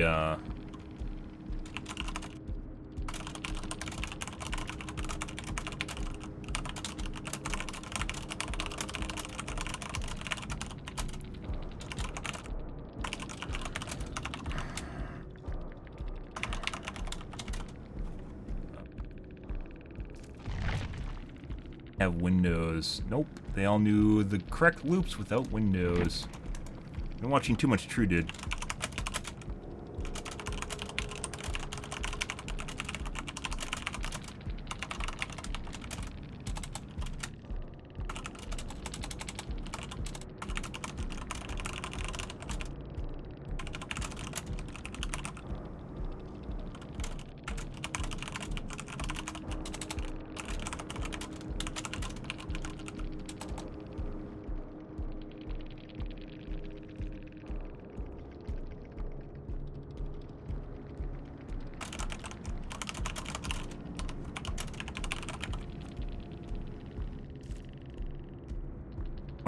Plus 5k escape, but we can't type that out.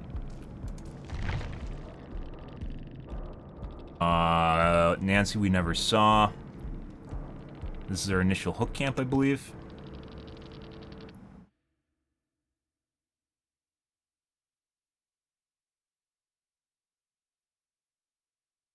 UK is still never saw. We unfortunate. And she disappeared in front of us, too, because we didn't even get a chase on her. Gonna drop everything. Horrible to yeah, we got distraction played into the Yui now. What the fuck's going on, Twitch? Stop that shit. So, somehow we just lost chase. By the way, that's faster than normal. We lost chase with the Claudette faster than normal, the bottom Claudette here. Somehow. And they switched off with the Yui. Just missing a swath of scratch marks there in the center.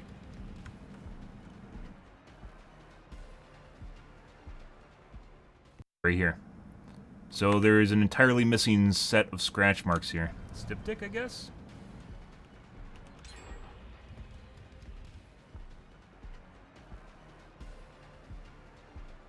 There's no vault, because if she fast vaulted, we would have heard something. And there's no sound here either. So the Claudette just teleported away. And the sound that we're picking up is now on the Yui, not the Claudette that we were in the chase with. And then we immediately exit chase, which means she was somewhere absurdly far away from us. Yeah, there's a set of scratch marks here. The blood pools also disappeared. Styptic, I guess? Teleport. See her come over here, too.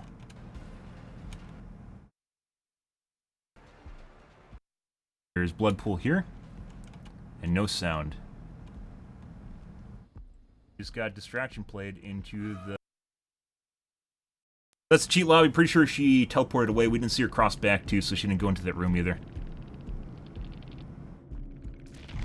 And there is no styptic.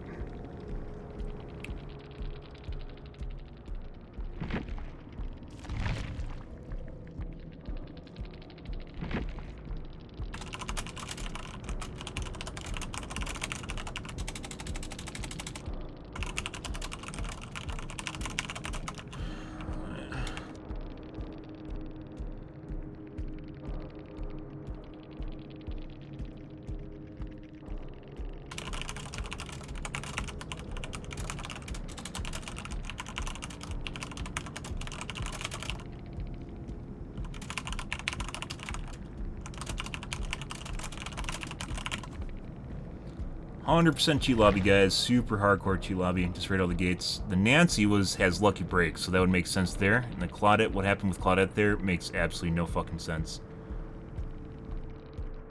Right.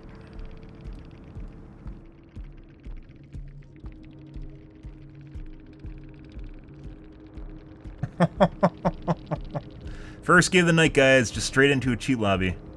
Yeah, there's no styptic. How do you suppose Claudette took a protection hit?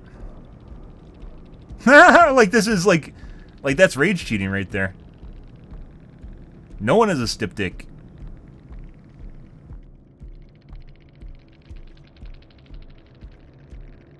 Someone in endurance? Like, there's no one around an endurance effector. We're in a straight chase with her.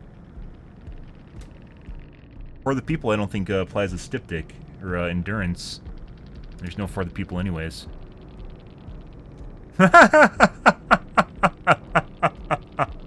Yeah, so that was a rage cheat.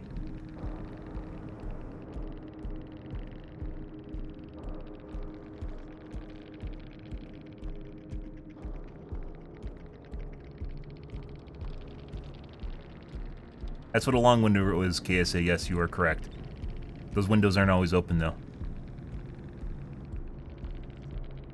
Is where the knowledge of everything in the room is happening from. Yeah, this is a straight cheat lobby. Nancy wouldn't see it all.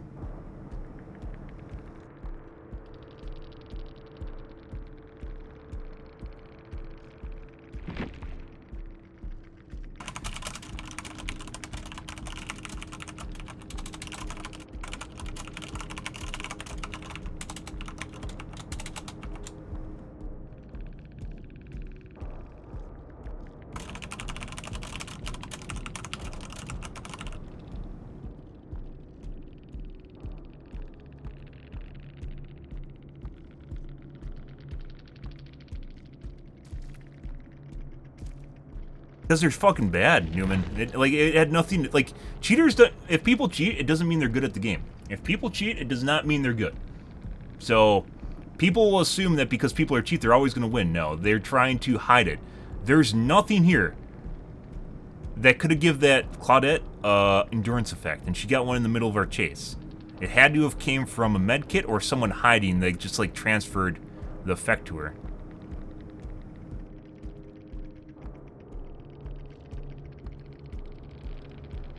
No one's even running, like, none of these guys are like, it's not even worth going through perks, because, like, what they're doing didn't even make sense. They just had a bunch of random shit on their profiles, and that's just it.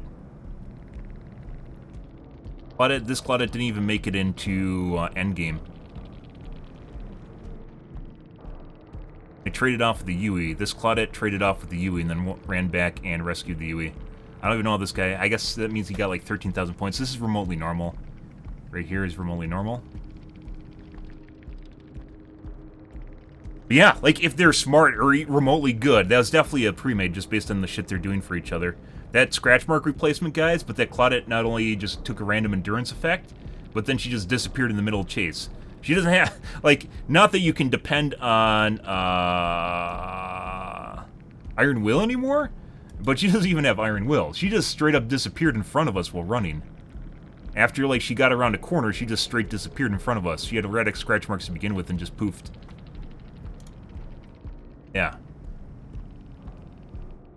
But they aren't good. Like, they like, if you're remotely competent, you literally could have blown up the fucking NOED totem. They didn't even bother doing that. It was so far away from where we hooked them, too. 100% a cheat lobby. Just, like, hardcore cheat lobby. Like, they didn't try to hide it, that Claudette especially. I knew something was weird with the Claudette, but I was expecting to see a Styptic because she had a medikit. And no Styptic. And she didn't have anything for finding finding glyphs too. Well, let's do some finagling, guys, shall we? Yep. First game of the night and just straight into a cheat lobby. Good shit. Oh, unbelievable. Yeah, the teleport, like that's rage cheating territory there. Tried to somewhat hide it, but there is no endurance effect.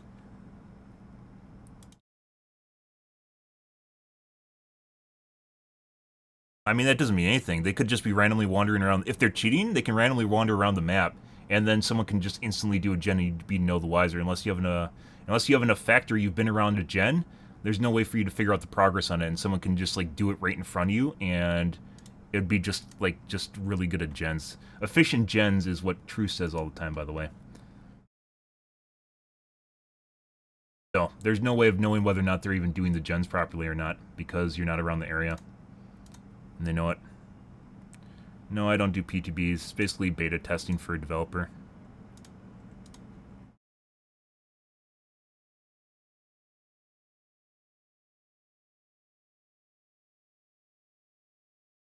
Alright, well. I think we rotated usernames twice yesterday. Let's see how tonight goes. And our first game of the night yesterday had a cheat lobby too.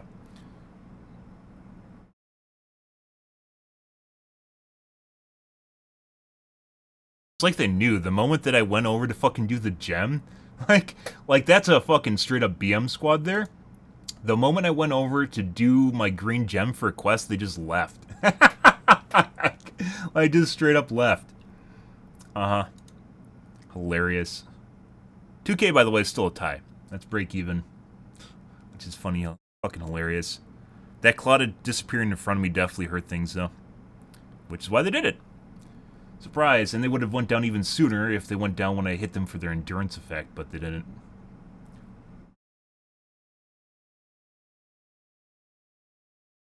Yeah, I don't do PTBs. It's kind of pointless.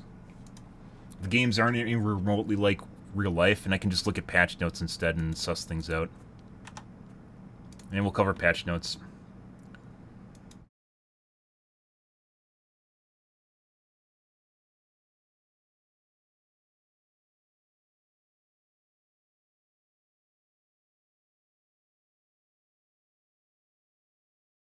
Because people cheat doesn't mean they're good.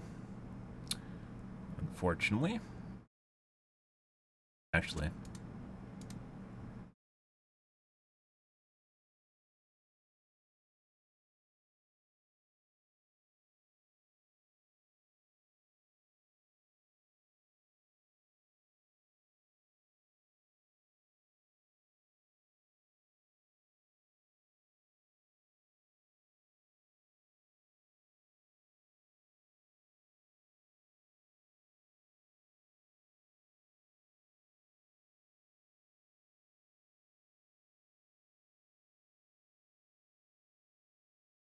Like, I've played against good squads, and that didn't strike me as a good squad. They just magically, like, that Claude just ran in a straight line. Didn't even do any windows, didn't do pallet drops, didn't do anything. And then magically had an endurance effect, and then just disappeared in front of us.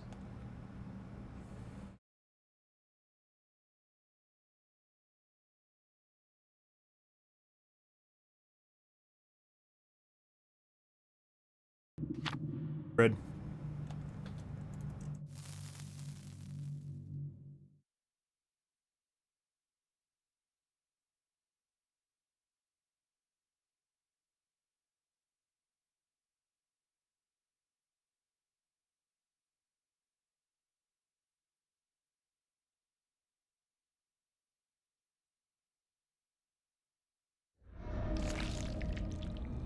Dormant Creek. But I didn't see a thing about a patch. Then again, I haven't been watching Twitch or DBD streamers anymore. So.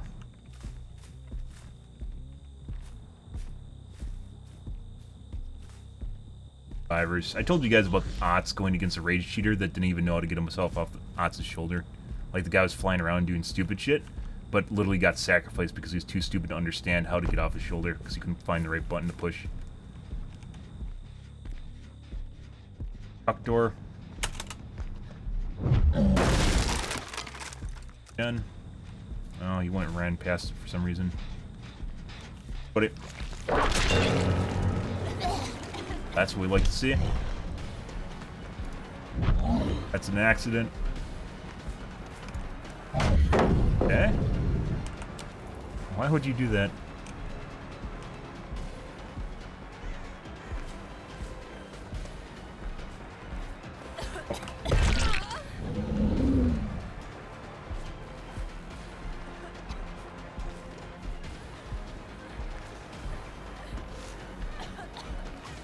Nope, she can't make it.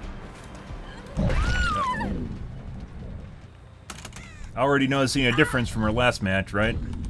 Kind of weird, huh? Let's go center here.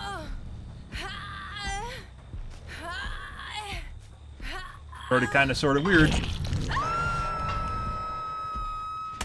We'll see, though.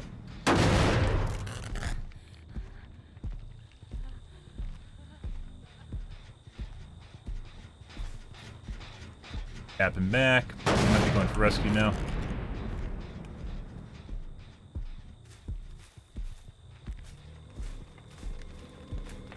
And 14 seconds. This is probably Shadow Step.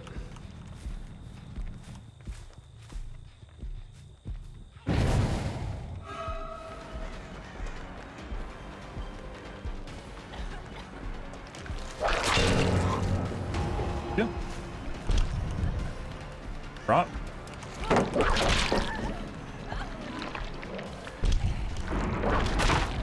What is she doing? Okay. CFDS. Let's see. I would like to go over there, but there's no gen or no hook close, and he's probably going to take protection hit here in a second. That was a clicker.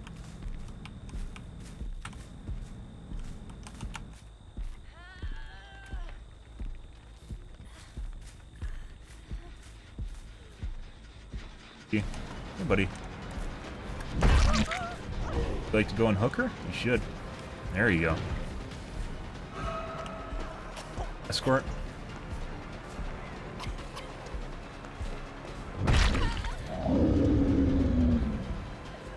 Here. Ah, Cliff. She's gonna drop. Nope.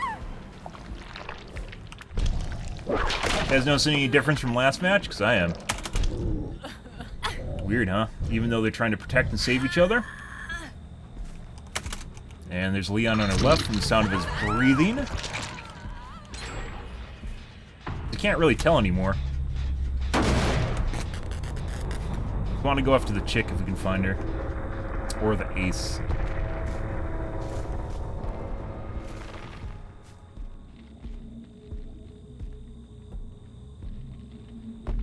Be accessible. It is. Back to this gen over here on the side now. Tap this since we're over here in the vicinity. Okay. You can do multiple in the same match. Throwing.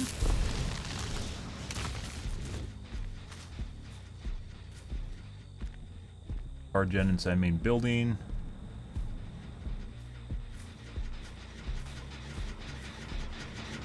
I would like to go over to Gen Center, but we aren't going to do that. Instead, we're going to chase her.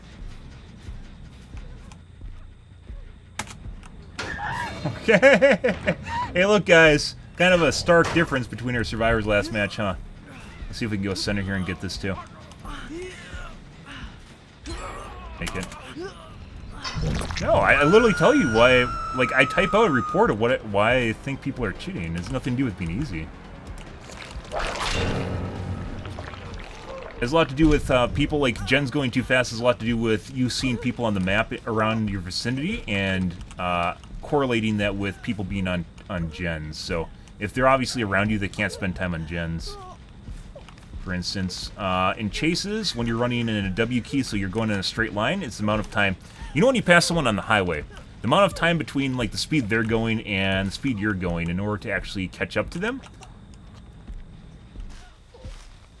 The other guy's over here, too. He's way over there. Okay. That looks fast. You can only spin so fast, too.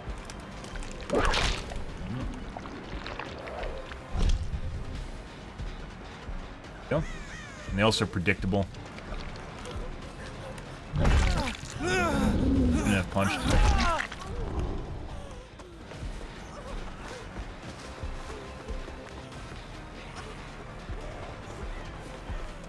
I think she has BT.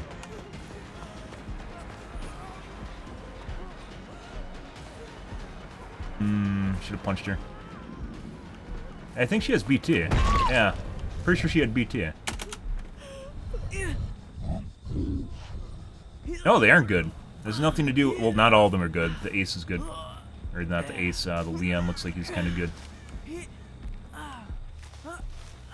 Like, when I report someone for a speed hack, it's based on the speed at which I catch up to them in a straightaway. Like, the distance I close is running after them, and the amount of time it takes me to close that distance, because we're supposed to be moving the same speed. Putting aside perks, you can only catch up to someone, or... you catch up to them in a certain amount of time, assuming they run in a straight line. With the W key, it's even more obvious. Rest. Unhook.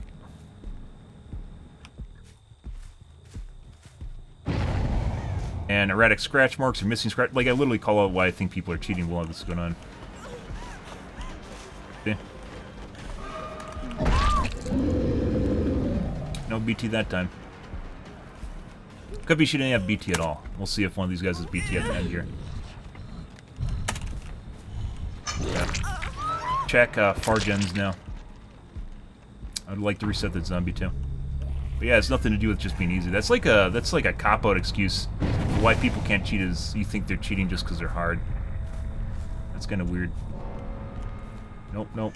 Check this one. Progression. Check far gen now. I was pretty sure this is regress, but I might not have gone close enough. Yeah, I think it was fully regressed and both of them are working it.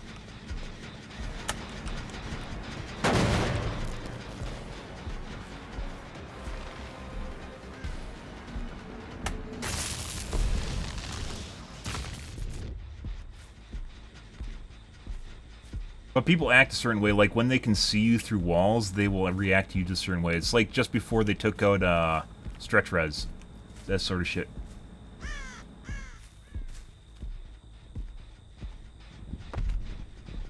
They're looking over the top of walls and shit. Based how fast, like, if... the perfect example I give is like when they're in the kill shack. When we go around the kill shack window and I fake the window.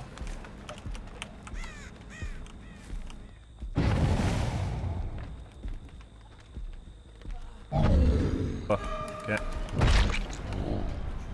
I fake the window, and then we meet them at the window.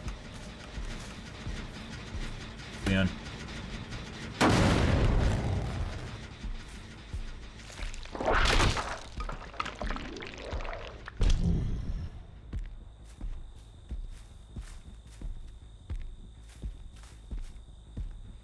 You gonna lock her, maybe?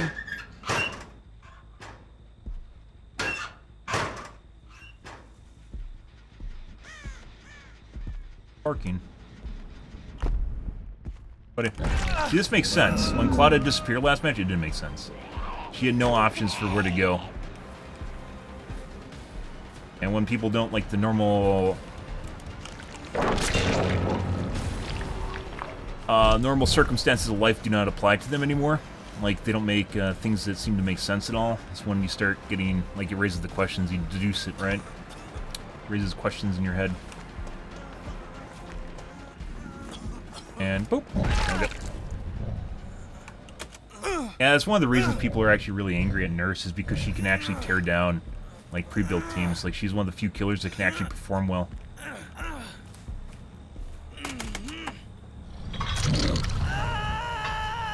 Doesn't. The last team was cheating, though. I agree. I definitely agree. We have good teams without them cheating. I try to point them out when it happens. For sure. That's not why I thought that team was cheating, though. There's lots of weird shit that was going on in that game. The culmination of that, like the most obvious, was the Claudette that teleported away and took a protection hit, or an endurance hit, despite having no endurance effects. And then I point out the contrast because I did some finagling in the background. I pointed out the contrast of this match. Now, it wasn't a dig at you, I was pointing out the contrast because I did a little bit of finagling and it seems like we were just immediately avoided a cheat lobby.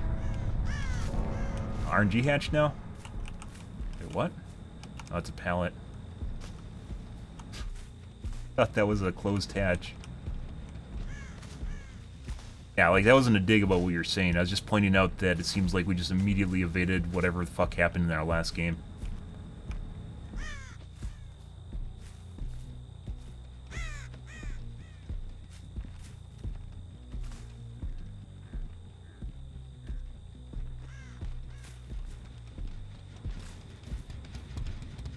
Spawn behind me?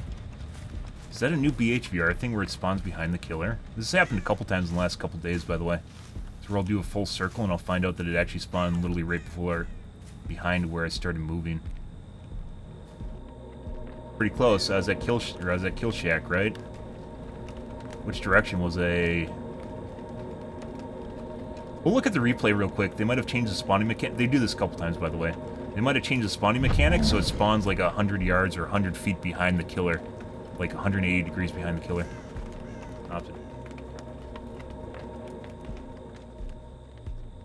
We aren't going to close it because of adrenaline play on the ace. We're going to bleed him out. Oh, hey, buddy.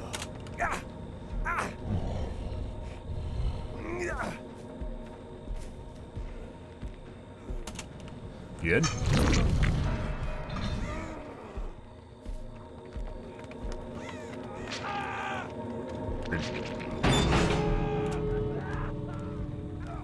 Take a look at the replay when the hatch spawned. It's right here in the shack. I'm pretty sure I was right over here in front of the shack when it spawned, right? It's like over here. Ish. They definitely changed it since we figured out it usually gives it either to the survivor or to the killer, and then they changed it where it's now kind of random. It doesn't feel that way. Alright. We have a calm spirit. Interesting.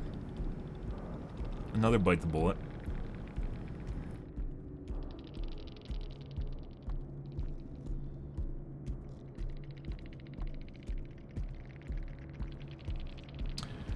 Two circles of healing. There was a shadow step in here on the Jane. That's why she kept trying to get it up. Shadow step in Cornfeuds is very OP. Michaela did have OTR. Good, good, good. Unhooking yourself gives endurance. Yeah, the 5 seconds of BT. Yeah. The built-in BT.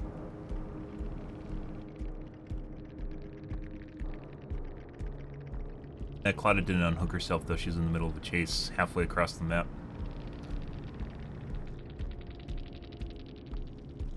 You've seen that already. We had one Rutgers Yard match where a guy unhooked himself. And then I hit him and gave him free speed boost. So even at the end of the game where someone unhooks himself... Wait. Even at the end of the game when someone unhooks himself... There's 2 people left, by the way. They can't actually 4% if there's 1 person left. Which is why I thought it was weird when he sat on the hook for a little bit. Normally when you hook them, they'll just immediately go to second stage when there's no one left, and he didn't. Let's take a look real quick here. This is for hatch spawning mechanic, guys.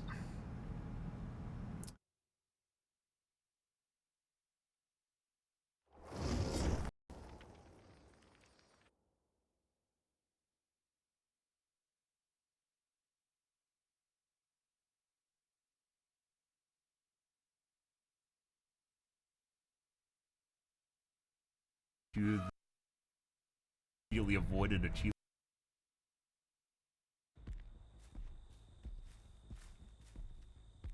For where to go. Life do not apply to, like the last team was cheating though. There's lots of an endurance. But the contrast of this match, no, it wasn't a dig at you. I was pointing out. So this is where we were. Let's see where. So it's the hatch spawns right here when the icon turns on. Because I did some finagling in the background. I pointed out the contrast of this match.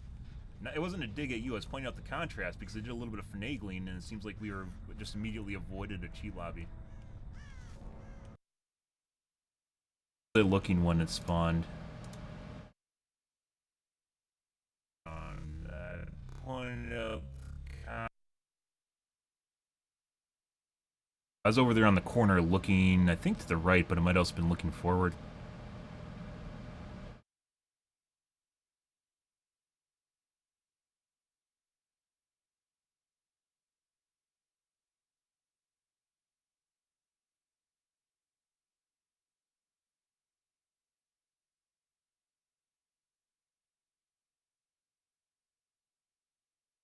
Spawned literally right over the opposite direction. That happened yesterday, too.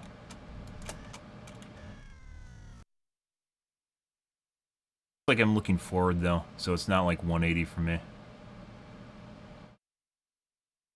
Obviously, you can't spawn outside of the map. In the background.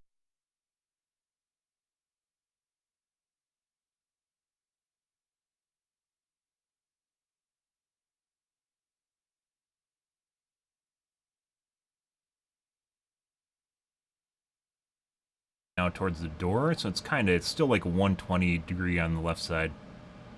Oh, I think it just happened because you can see the hook thing here. Yeah. So kind of, it might have skirted it to the side, so it might be a directional like this behind you. So if you have 180 degrees, imagine a triangle, or not a triangle, what would that be? Pie split into 3 charts, and at the back there you have the back chart of 120 degrees away from you. It might be in this vicinity, or it might even be like a little bit narrower than that. I'll try to spawn it behind you on the side. We'll have to try this. Maybe we can do some finagling here tonight and figure out whether or not that's true or not. If that's actually a rule now. So, when the hatch spawns, just reverse direction immediately. Hatch spawn, then turn around and go the opposite direction instead, counterclockwise.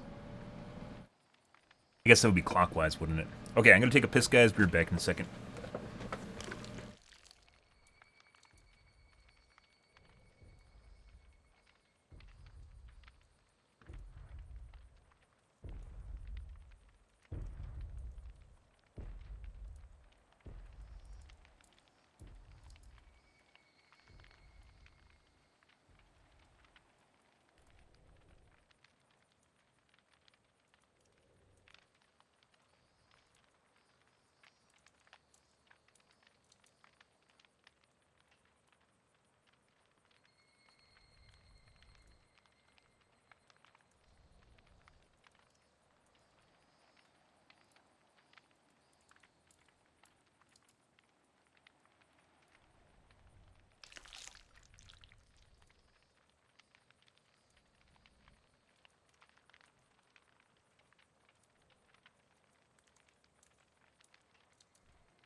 GPU's gone wild right now, guys. Oh my god, I can hear it. That's a locked hatch? That wasn't. That was a pallet. I thought it was a hatch. If you're talking about the one next to the kill shack, that was a pallet. Yeah. It has slots on it.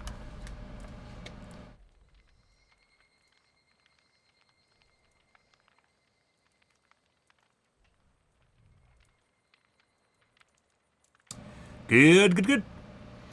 Happy Mondays, guys. Hope you guys are having a wonderful evening. Good, good, good, good, good, good, good, good, good. Yes, we're going to be playing a different game in 2 days on Thursday, I believe. So, or maybe Wednesday. Depends on what the timeline is. Might take a week. I don't know how fast progression is in it. Oh, hey, look, it's the same lobby we got yesterday with the cheater in it. Cool, next game. That's pretty interesting. Yep, single player. One moment, guys.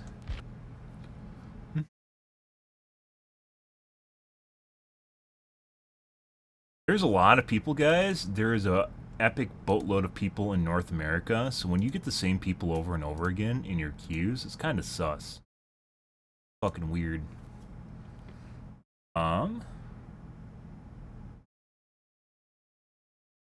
Normally never get the same people ever.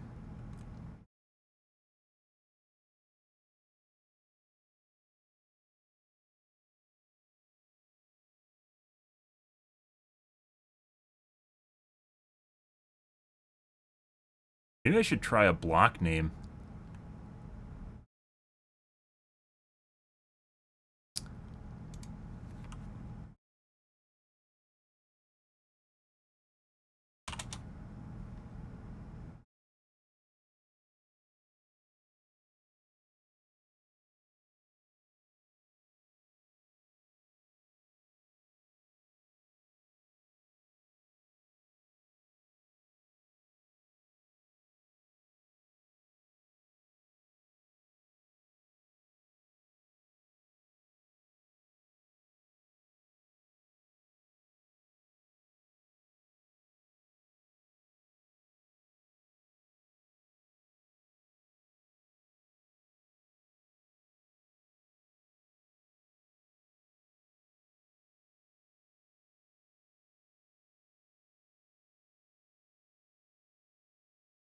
This is fucking ultra sweat. I've never done this, but maybe we're to this point.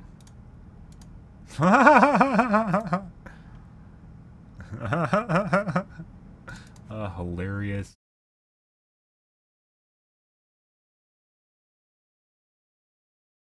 Yeah, single player game. Unfortunately, Rift Breaker kind of went to shit. Unfortunately, we didn't get a lot of playthrough on that, a lot of playtime. It's just the way it is. Maybe they'll eventually fix pathfinding in that game, and it'll be amazing.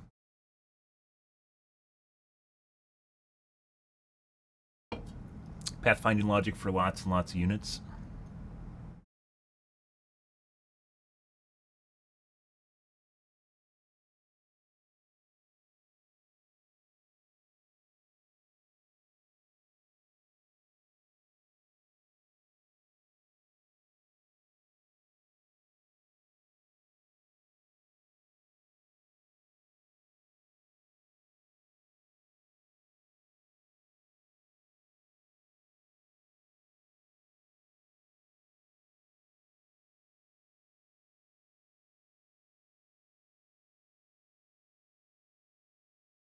Here into the nether, guys. Nope. I don't like MMR is not that decisive. It's very easy for the top to get, assuming they have the same system that they did last year in the fall when it first came out, and they leaked how it works. A DVD leaker leaked how it works. It's very easy. Well, not very easy. It's relatively easy to get to the top. There's not that much definition in terms of nuance. It's not like a normal MMR for like a competitive gamer, for instance. And even then, depending on the competitive game, you have a lot of people playing in the same ranking.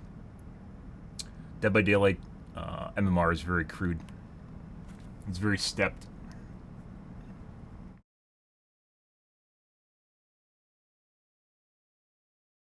But no, like even since then, the MMR assumingly hasn't changed. It's going to be the same. It might have changed. Maybe they made it more nuanced. It's only very specific people, and like mainly the sus people that I see more than once. It's not just randoms.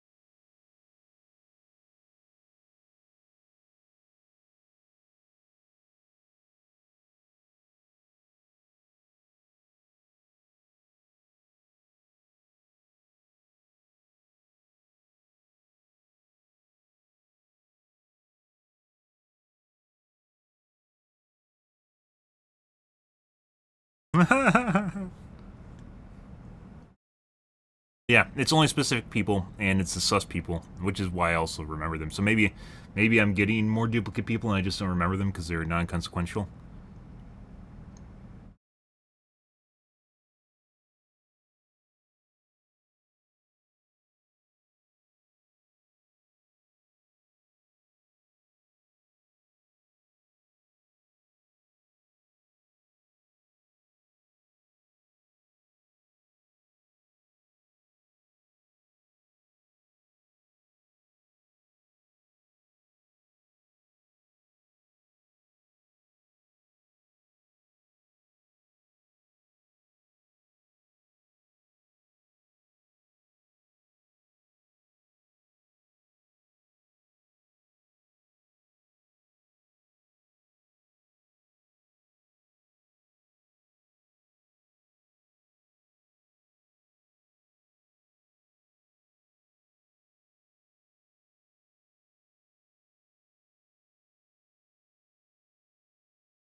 One moment, please.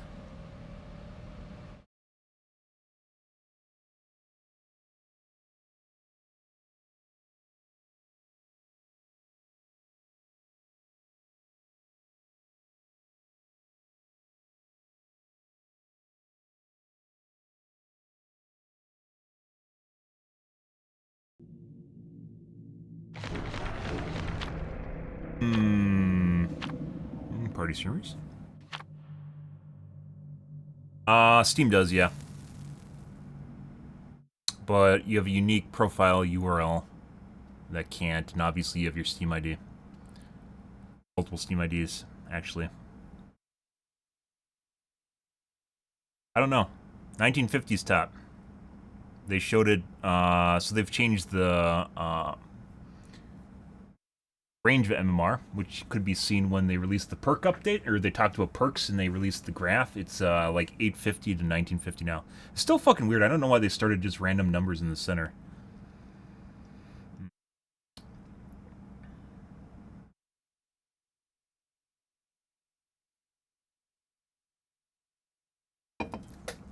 So, one of the reasons I haven't used just random, like, kanji or, what's Chinese character? I don't know the name of Chinese character names. The reason I haven't used that is because that's also kind of an identifying factor, is if you use random, like, you have squares as a name.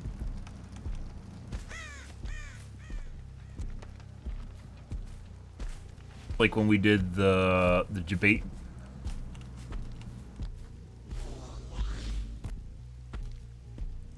Drop? They did.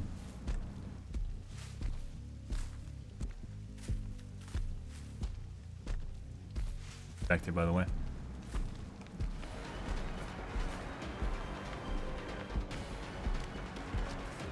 Drop.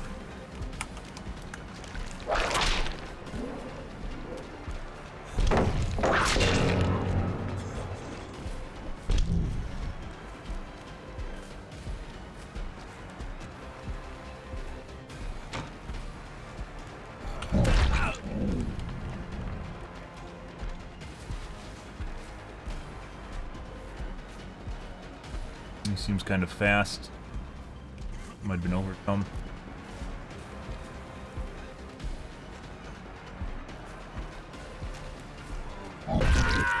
Okay. Alrighty, I think they're working gen behind me, or the gen over there. Pretty sure there's multiple people that spawned over there.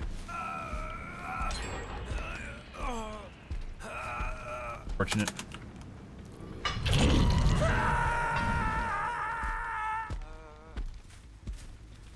He was looking behind him, so if you guys missed what was going on there, he's looking behind him. Buddy. Beautiful whip drag. If you want to unhook Jonah, you should go for it.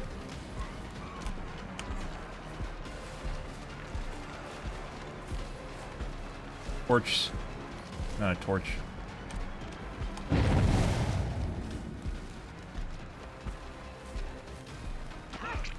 Guys.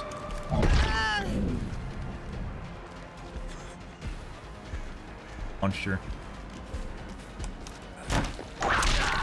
There? No, he's not even smart enough to reverse. Oh my god. I mind gamed myself by mind gaming him.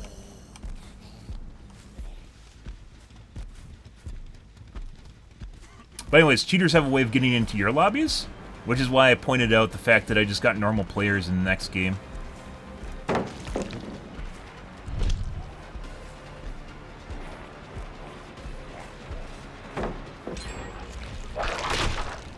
What the fuck is that? Okay.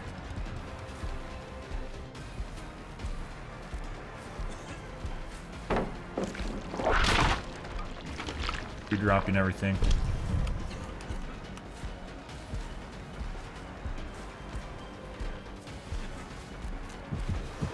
God. Oh my god. Oh my god. The fuck, guys. Like, he's too stupid to actually mind game. Yeah. Seems to know where every fucking pallet is, too. Jesus Christ. Like, he's too stupid to mind game with my light because he's not good, and then he just pre-drops everything, which confuses me because I can't mind game him because he's not capable of being mind game because he doesn't know how to play. Holy fuck. Oh, that just wasted a shitload of time on a shitty player. Oh no.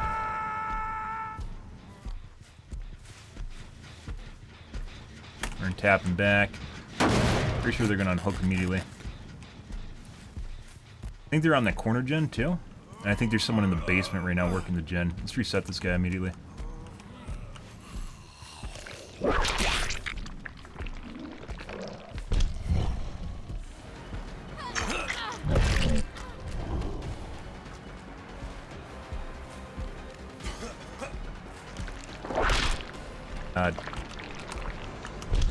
Yeah. Like, what I need to do is I literally just need to go for a fake and then immediately hit around the corner because he's going to be there. Because he's not actually good enough to change directions. If he doesn't have windows, he's 100% cheating too.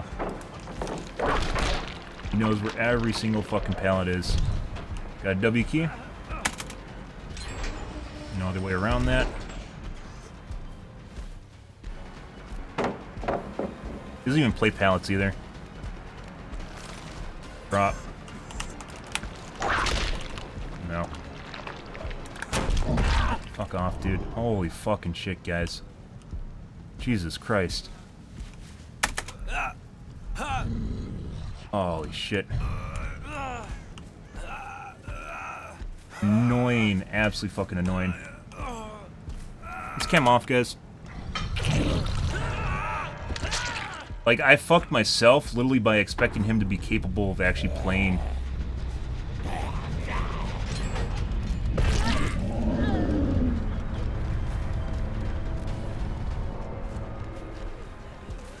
Redrop. No. Like, look at this shit. I'm pretty sure he's running a speed hack. He's running a speed hack, and, probably should have hooked her right there. Just goes for every pallet and just pre-drops it. We'll see if he has,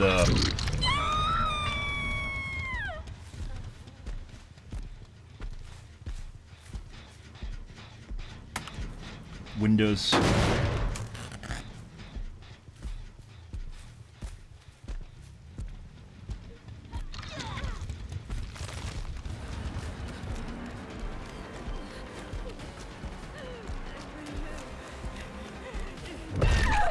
OTR.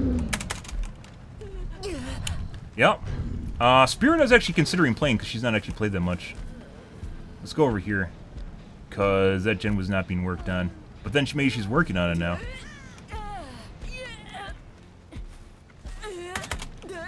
Yeah. Tapping back.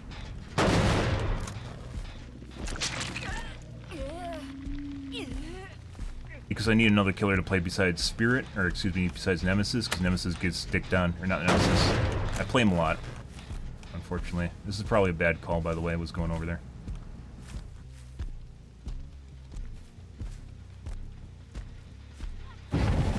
Good job.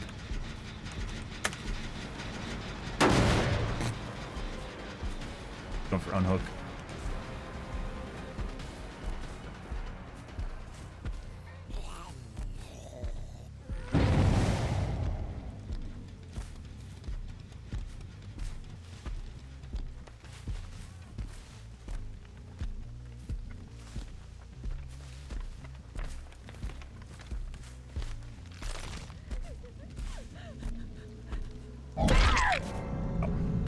Notice how much faster I cut up to her compared to the Jonah.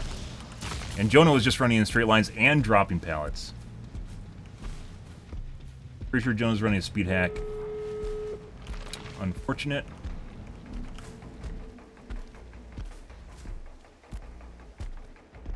Got a lot of time on him. Handles.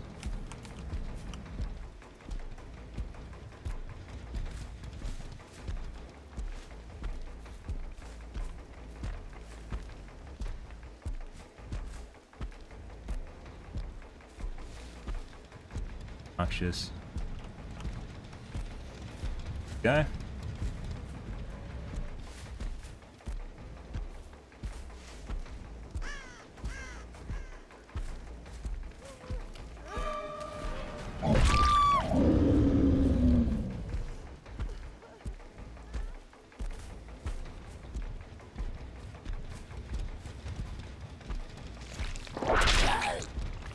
Not there.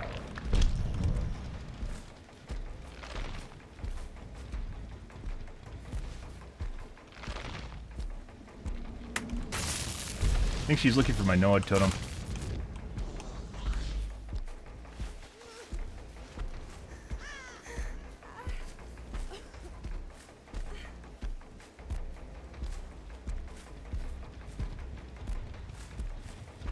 Do that.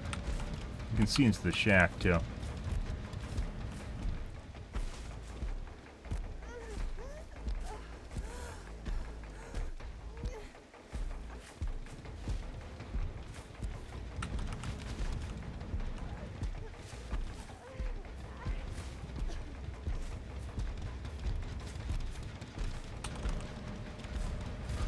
Not going for any of the handles or my Noah totem.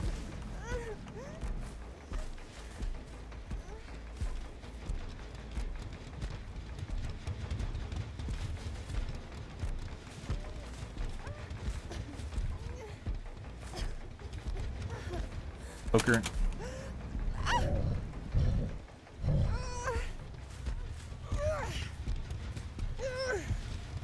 Poker central here.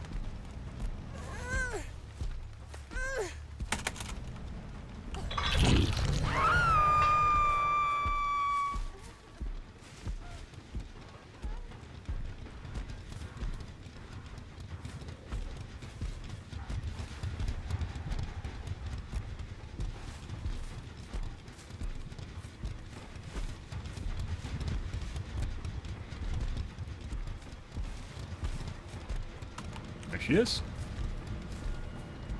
Buddy. She can't make that. Yep. And unfortunately now, we have 4% and deliverance, so.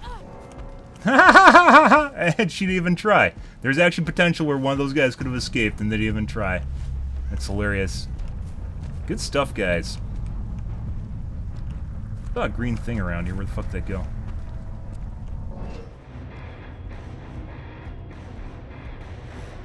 I think the Haiti was on the handle. I don't think so.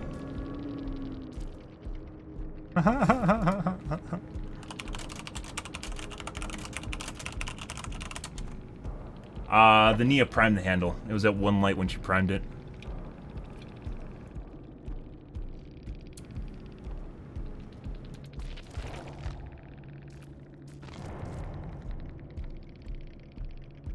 And Jonah, I'm very certain it's cheating. He did have overcome.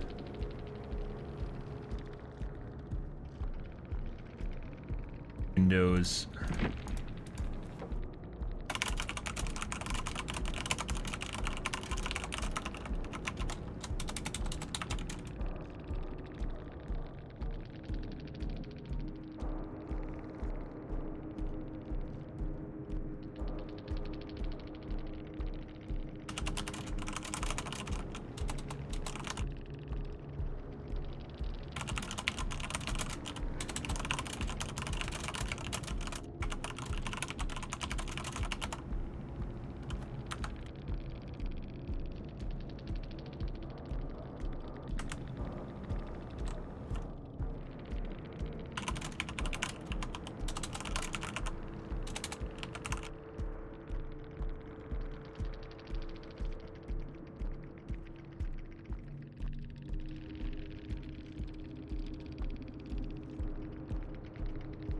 Like, it was so, his ability to find every single pallet was so far removed from his ability to actually loop. Like, where I was basically mind gaming myself because he couldn't turn around. Couldn't actually play around loops around your light. He just runs.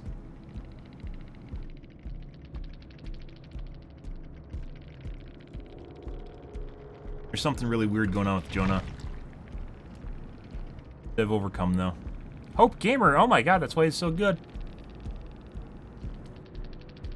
Wasted so much time on that Jonah. He just kept pre-dropping pallets. Like, the fucking weird thing was, like, normally when you break a pallet, you have enough time to catch up to a survivor. It's not like... That's the kind of shit that we saw, like, when we play Legion, guys. When we play Legion, we go against someone that's cheating. what will happen, Legion, with the pallet challenge build, is what they will do is they'll just literally sit on a pallet and they'll pre-drop it the moment you go to it, and then they'll run to the next pallet. And when you vault and get out of your aggro, or vault and get out of your frenzy mode, by the time you get out of your frenzy mode and catch up to them, they will be at the next pallet, and they'll sit there and wait. And then they'll just pre-drop it on you, and then they'll do it over and over and over and over. It's like what was happening with Jonah, only that doesn't normally happen because when you break the pallets as Nemesis, you have enough time to catch up to him. I think that was a combination of a speed hack, and there might have been something like maybe vaulting windows faster than normal or something. Something going on there where he's just moving faster to loop. It could be something that speeds him up to get to loops on time too. That's really weird. That's something you only normally encounter with the Mouse 1 killer. That's something I don't normally experience on Nemesis. It's fucking weird.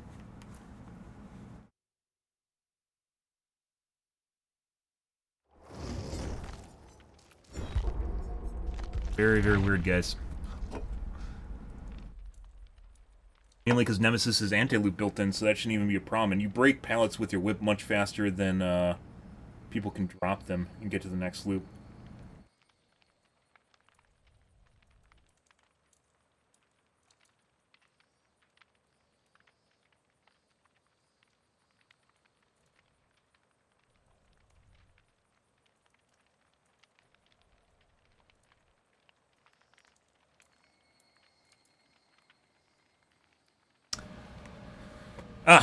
Good luck, dude.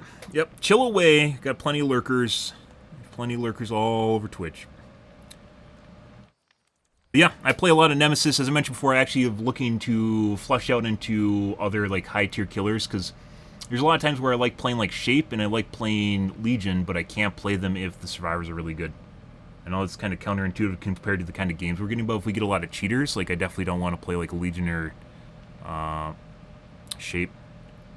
Or Penis Face. I still have 180 flans trapped on Penis Face. Oh my god. And I need to play... I've obviously played Nurse, and Blight. We haven't played Spirit, so I was considering doing it. Spirit kind of died out after the nerf to perk that counters Iron Will. Strider. But then they also nerfed Iron Will, so maybe she works again.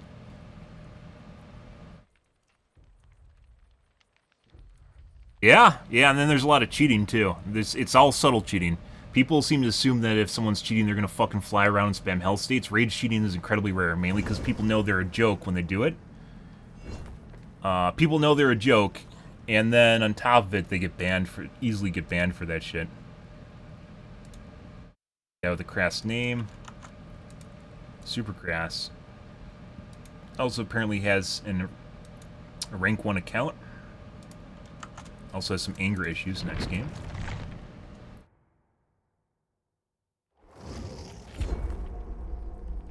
But yeah, like the majority of cheaters, like 99.5% of cheaters do not fucking do that shit because they know they're a joke. They know that they're just a laughing stock when they do that, and that's not why people cheat. People cheat because they want that pat on the back. They want that dopamine and serotonin. They want people to go, ha ha! Wow, that's such a bad killer. Haha, this guy's so good at the game. Ha ha ha ha. Like, you know, have you seen rage cheaters on popular streamers for DVD? And they just, like, the survivors will help the cheater? Yeah, survivors hate killers so much, they're willing to help cheaters out just to fuck them. That kind of tells you where the game is. Yeah, where survivors are so willing to fuck a killer, they're willing to help a cheater out to do it. It's pretty absurd. But majority of cheaters are not rage cheaters. They aren't people that toggle on or are super obvious. They're people that run like a subtle speed hack. They vault faster than normal. They'll do gens faster than normal. Erratic scratch marks, you know, like lightweight, that's been a thing as a cheat for a long time. We had a game earlier with the Claudine that was doing exactly that. She also took an endurance hit. She just fucking took a random endurance hit. There's no perks for it. Just in the middle of the chase, she just took an endurance hit. I thought she had a styptic. Nothing there. And then she teleported away. Just disappeared. Yeah, it needs better anti-cheat. EAC isn't necessarily horrible, but it is very dependent on the developers, and BHVR is not super amazing at programming, which is why the game's kind of the way that it is.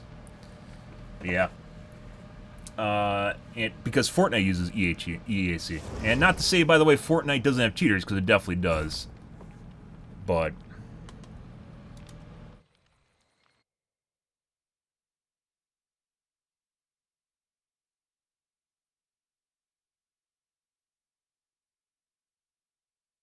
TV that doesn't stream.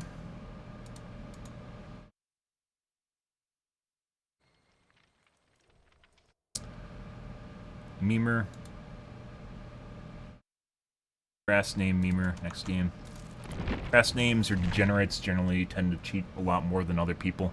So people that have really edgy names or crass names, it's like super sexual, like Bukaki 5000, Bukaki Machine 5000, Master Prolapse, Stanky Smegma, Cum Guzzler, stuff like that, are almost always people that cheat. So people that have like zero, it's not necessarily anything to do with sexual, like sex. It's everything to do with like zero internal integrity. They're like willing to do whatever the fuck they want because they don't give a shit about anything. Yeah, they do. I literally have had rage cheaters, so people that we definitely know are cheating. Rage cheaters who told me the reason they cheated was because I was tunneling and camping. Because that was a motive, that was motivation for them to cheat. Which obviously means they're just subtly cheating beyond that, because people that... yeah, but by the way, we cheated because you were tunneling and camping. Yeah, no, you probably were cheating anyways. I should have highlighted that game. I regret not highlighting it. That happened last year. That was back, I believe, when I played Nurse. Yeah. I really needed to highlight that game, and I didn't.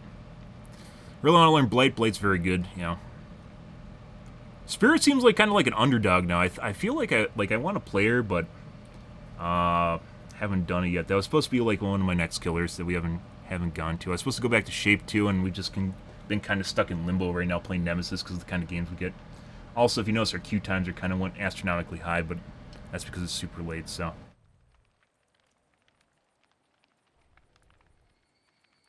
But yeah, for sure. Cheating is a plague. It's not just in Dead by Daylight, but this is probably one of the most cheated at games that people play. So, like, that is an antiquated, like, one of the most cheated at popular games. Let's go with that.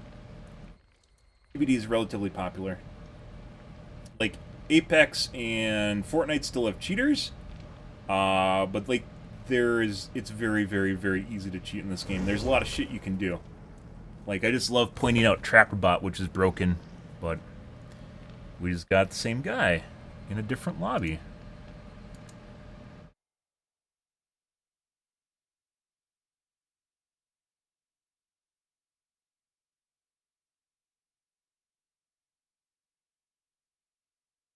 That doesn't stream. Well, he does occasionally.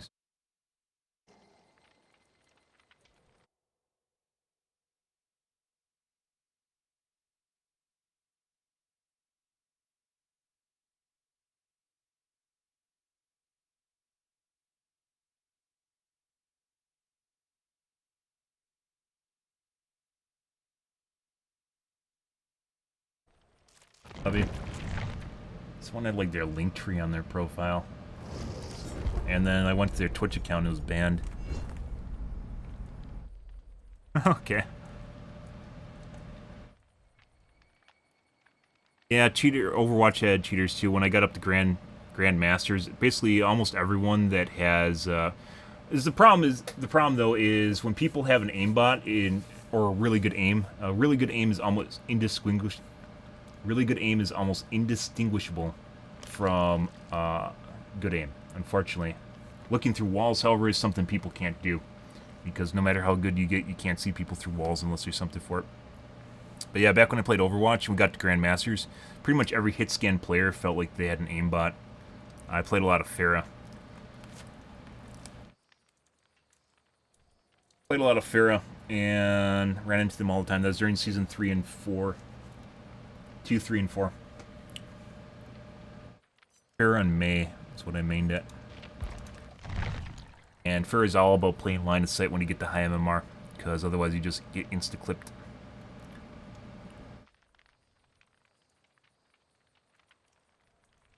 Yeah, Newman. Low-level accounts. Sometimes. I mean, in this game, people have thousands of hours on their account, and they pretend, like, stream, and they cheat too, because almost no one notices.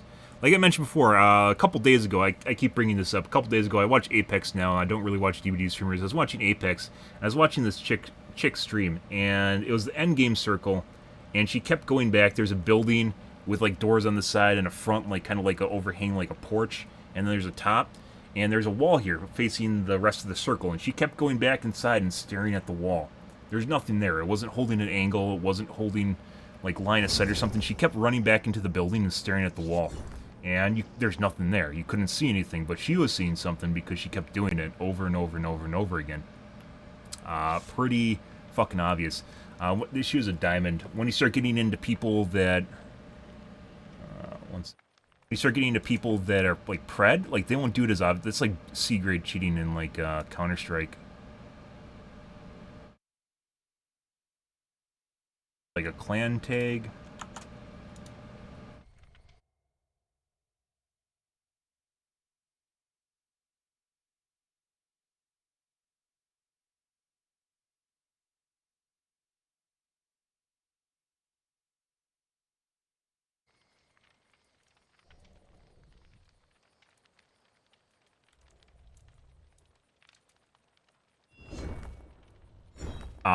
But when you start getting to pred, for instance, they won't necessarily do stupid shit like that because it's super obvious. No one, by the way, when it was happening, no one pointed out the fact she's like staring at a wall constantly. There wasn't anything on her mini-map. There was no perks going off, so you could see whatever she was looking at, we weren't looking at. But preds, for instance...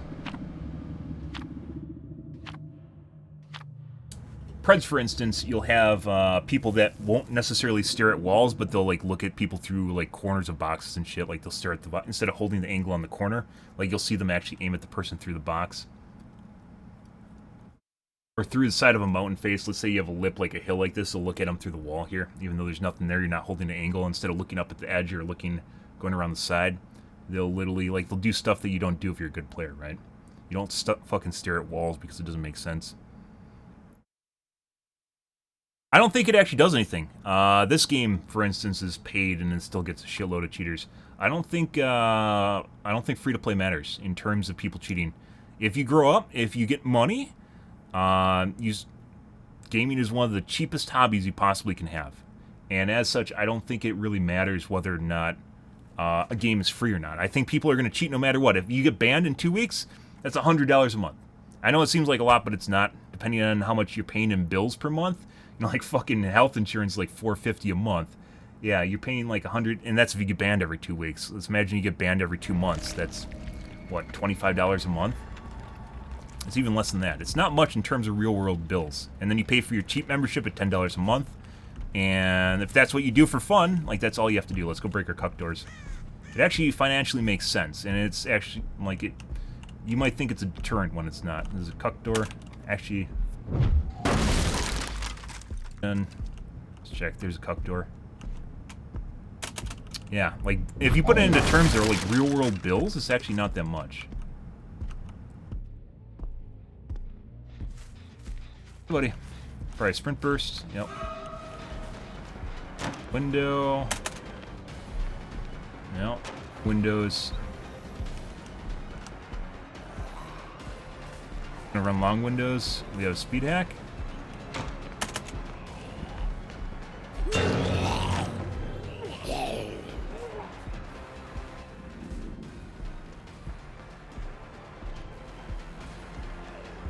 Windows, guys. Got a W key, otherwise it's going to go opposite direction.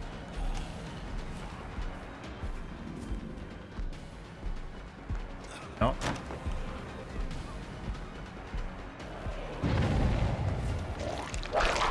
Pretty sure this guy's cheating. We're going to leave. Pretty sure that guy's cheating.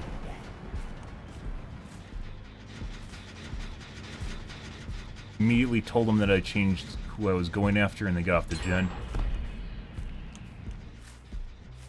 Long W key. Yeah, so this is a pre-made for sure. So there's a Leon. Oh my god. I didn't want to get hit by the pallet, so I dodged.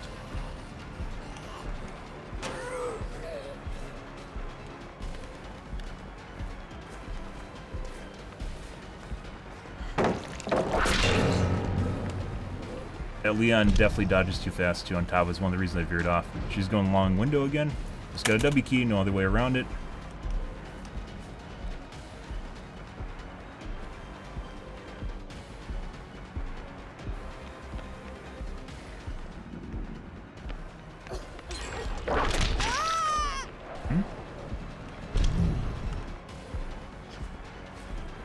Erratic scratch marks. Drop.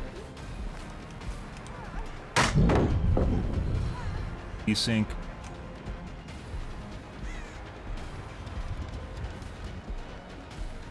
Got ourselves another cheat lobby, guys.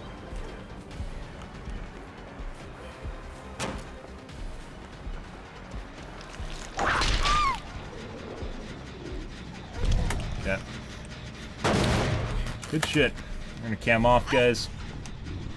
I would have normally dodged this. I took the game because it was kind of,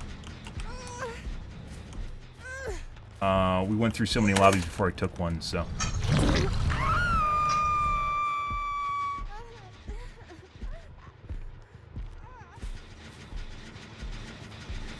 Missing scratch marks. The guy definitely ran away. There's no scratch marks there.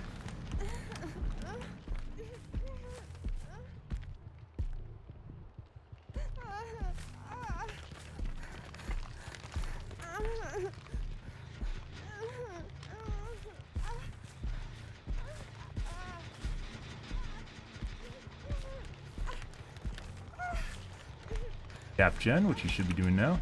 Tap Leon. Didn't tap it though. Phase 2.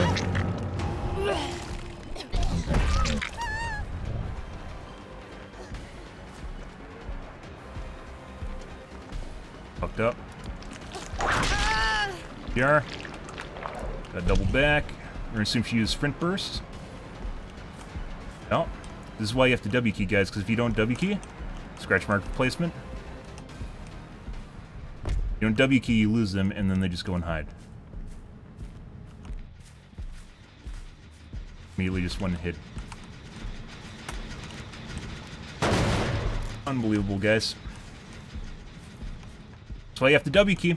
I mentioned that before. That is Claudette, more than likely. All these gens are 99, so.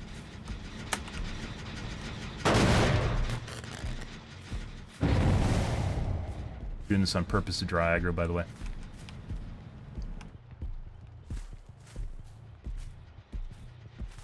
Tap the gen. There she is.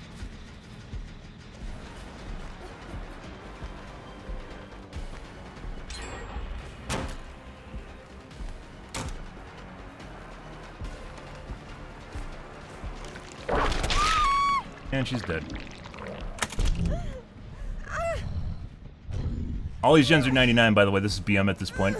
Somehow they 99'd every single gen on the map, and they 99 more than every single gen on the map.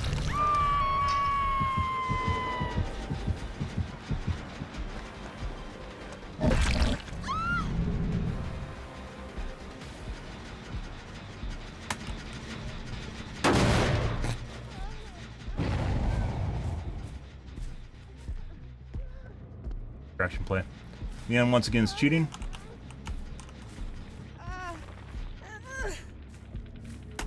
There it is.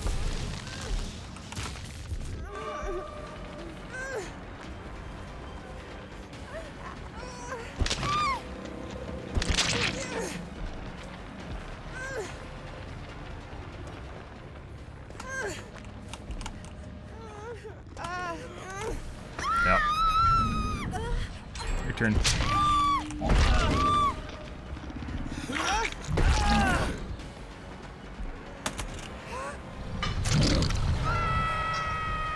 Long windows again.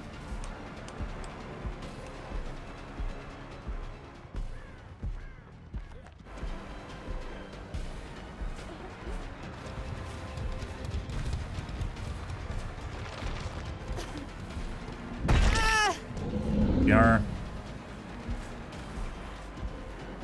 Come to apparently.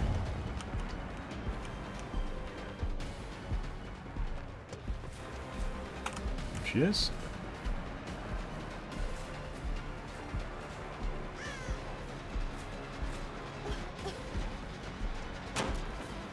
Faster than normal. Hey, buddy.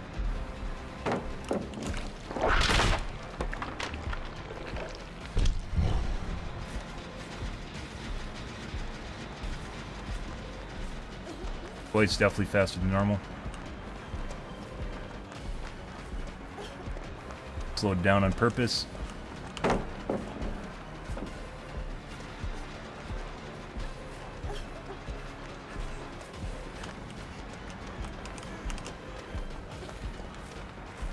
Get the fuck out of the way, Dwight. Jesus Christ.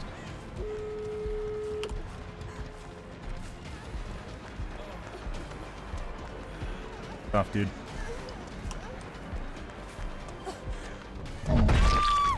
Turn. Hey, look, guys, he's immediately gone. He's immediately gone the moment that I down him. And immediately went over to my Noad totem. You're getting the hook literally right next to my Noad totem, my dude.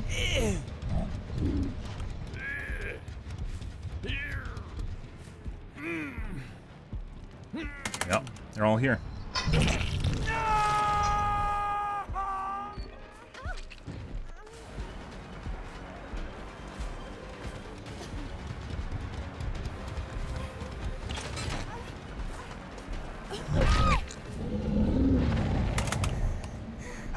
Okay.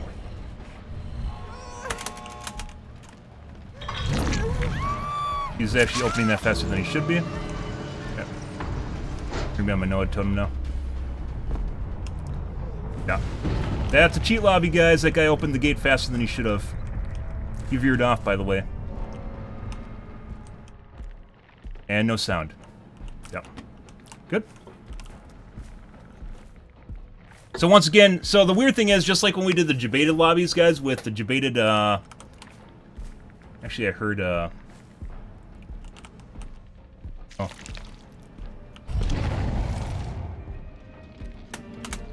When we did the debated lobbies, guys, with, when I changed my skills before the game would start, we actually got more cheating. So I'm using right now kanji, where my game appears as squares, and we're actually giving people an excuse to cheat in the lobby. So people will see that if they're using a killer viewer, and then they're going to go, well, this guy doesn't want to be found out. So they're using it as an excuse to cheat. Immediately notice that off the bat. So they know I'm doing quests right now, which is why they're leaving instead of jacking off. That's a cheat lobby, guys. Good.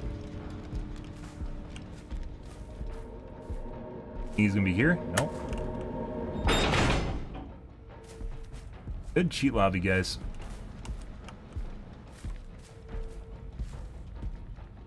Good. Good stuff.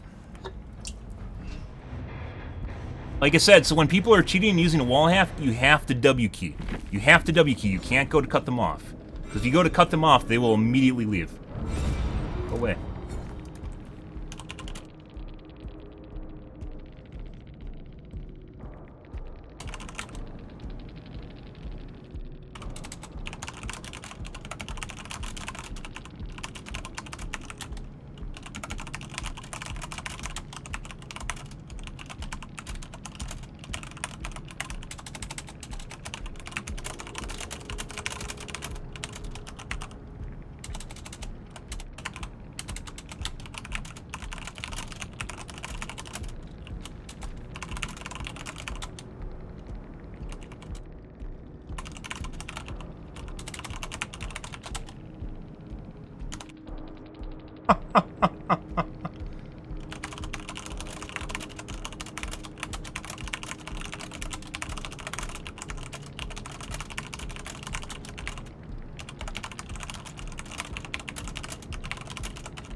100% cheat lobby, guys. Very unfortunate.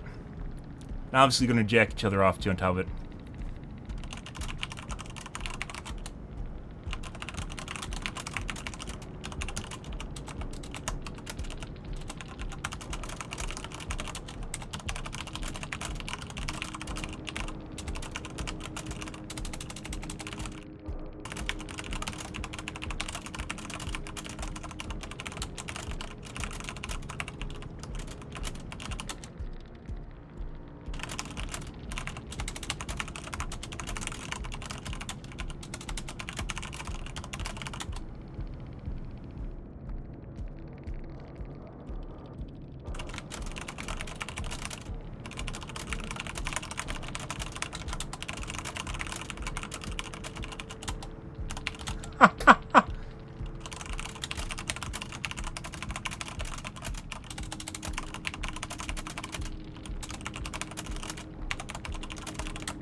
Fuck off.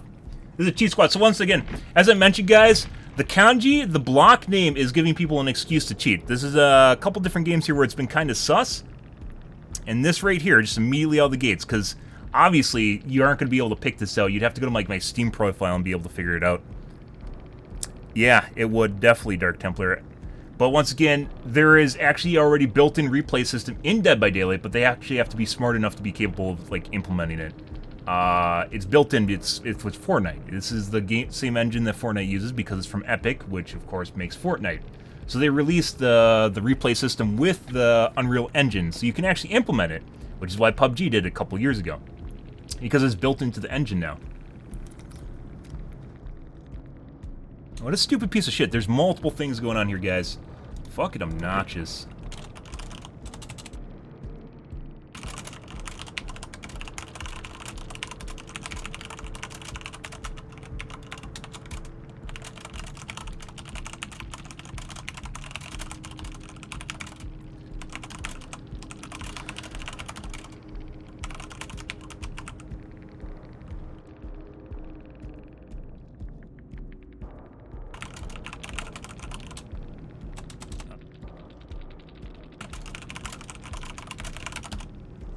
Yeah.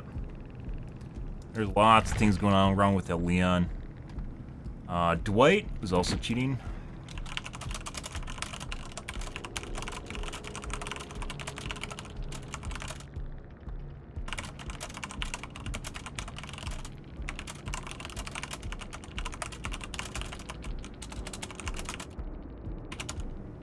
That was the correct call, by the way. So the reason I hooked the Dwight next to the totem there was to immediately go down to Nia, to get the Nia, and then down her, and then hook her, and then go back to the Dwight, right? That would have been a 2K. The whole reason for that, which was the right call to do. But instead, the Claudette immediately double backed on top of it, and then took out the Nia, and then opened the gates, or the Dwight, and opened the gates.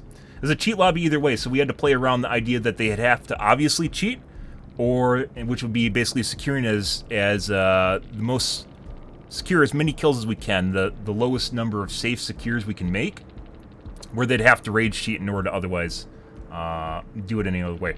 If I hooked right next to the Noad totem and veered off from the Nia, there would be 3 people left in the match, and it's possible, depending on what perks they have, it is possible for them to attempt a rescue on the Dwight on the hook with 3 people left. It'd be kind of sus. We'd end up with a lot of slugs, but it's also very possible that they could have rescued him.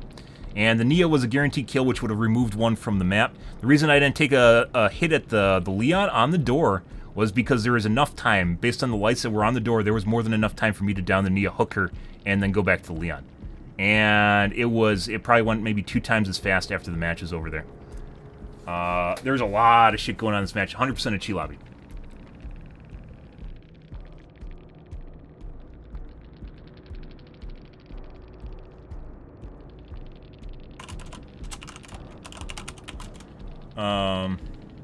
Yeah, there's like fucking, like, they had so many gens 99, like, they weren't even keeping track of shit. And then, like, the Dwight, I think it was Dwight, went upstairs just to start popping the gen in the center that had, like, no progress on it.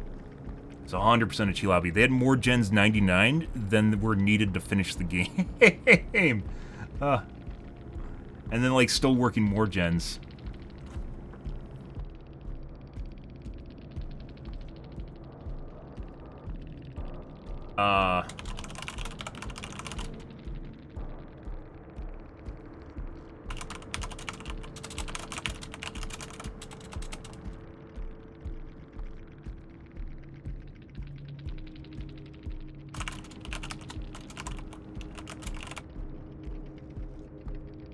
So he was too far, he was further past the Noad totem than he should have been capable of seeing it. The Claudette was apparently the one that thought I was talking about her going for Noad.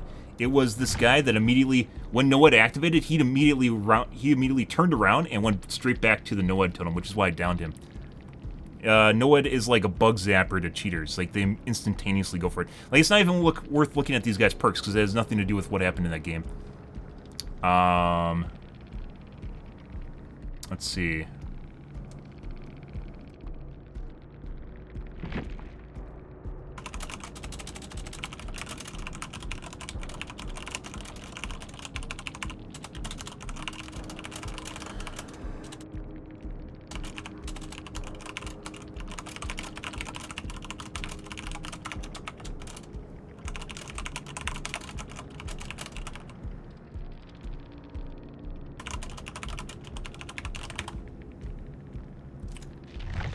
Okay, and we didn't have that many chases with Claudette.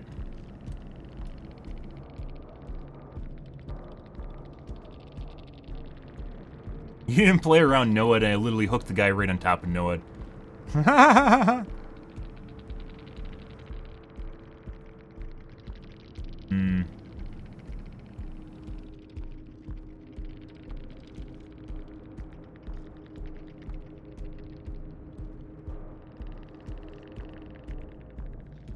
There's a lot of shit going on in the match. I'm trying to figure out what was actually happening in terms of cheating.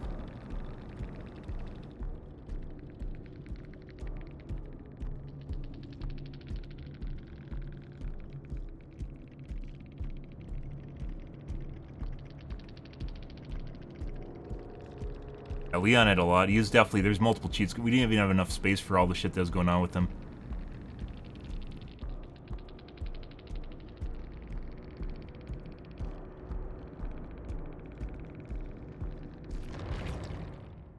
One second, guys. Yeah, replay would definitely be interesting. One of the problems though is, like, when it was back, was the game with the best cheaters in it that I've ever played is Counter-Strike. People that cheat in, like, even in this game, are not super amazing at it because they just do stupid shit. Just like most games, like I mentioned before, with people like looking at through walls. On Counter-Strike, you'd have people that would, what I call null zone, so they'd always be looking at and covering the right angle. And even if you go to rotate, they will generally rotate and look at the direct way that you're coming out with. That's basically one of the ways. So if you go for a flank maneuver, for instance, you'll get them where they'll actually come in, like, they'll cover the angle that you're rotating to, like, they won't look directly at you, but they'll start covering the angle that you're about to come out of. And they'll stop covering the angle that you originally were at, despite the fact that there's no indication that you're coming from somewhere else. So, block name, bad idea. That's just like, I actually thought that it was a really good idea with the loadouts. We use loadout, I call them debated loadouts, where I'd make like kind of like a generic loadout that people would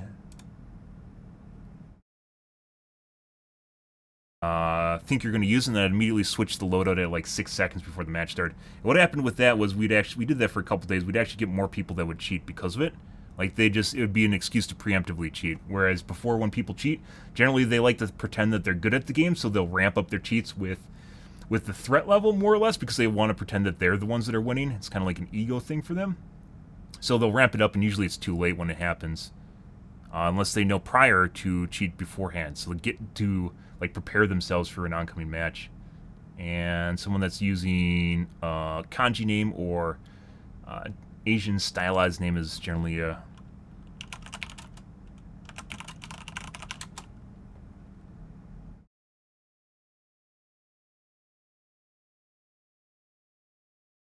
giveaway, I guess.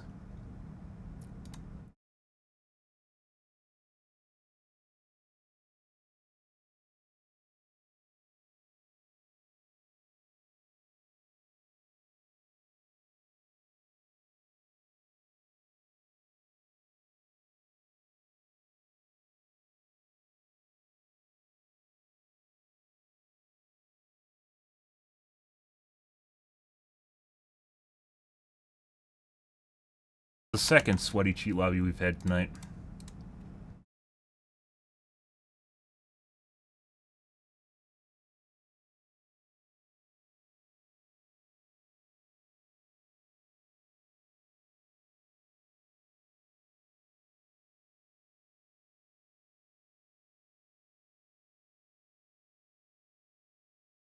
Like I said, like, they weren't even trying, like, at that point, they weren't even trying to win. They're just trying to, they're just fucking around with me at the end of the game. They had more gens 99 than they actually needed to finish the game. Gen progress in there didn't even make sense. It didn't need to.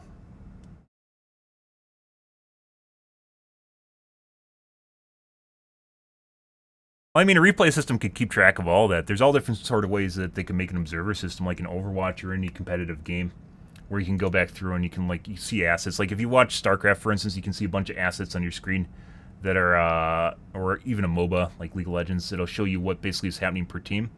It's a lot of, but even a basic mode where you could just watch a player like normal would be fine. There's all sorts of cool things you can do with, an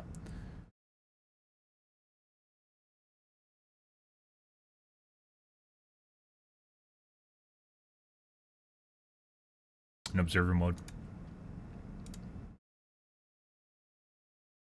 We had a lot of sweaty games last night, too.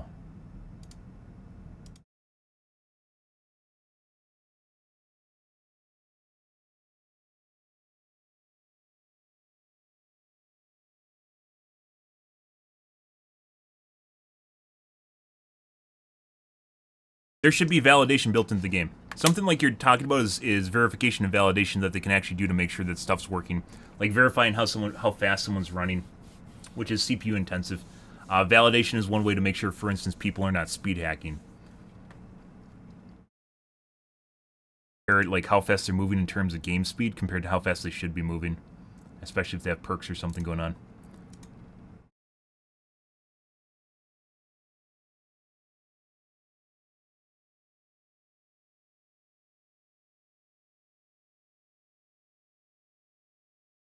Yeah, you're just talking about validation. That's been in video games forever.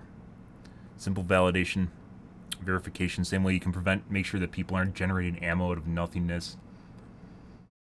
Possible. There's a lot of things that are like in this game that should not be possible. For instance, like with good coding, like for instance, 2 killers in the same match.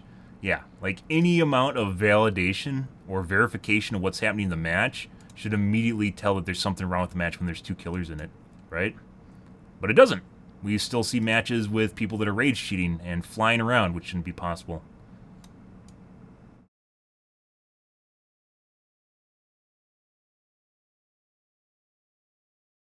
All sorts of fucking weird shit, guys.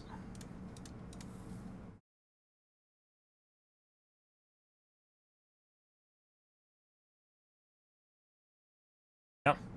And for a while there was something called TrapperBot, where AI, they ripped out the DBD AI code for the Trapper tutorial, and they turned it into a program. So you could, it's broken now, but you could basically walk around as Trapper, and they changed it to, I think there's like a nurse bot now, but,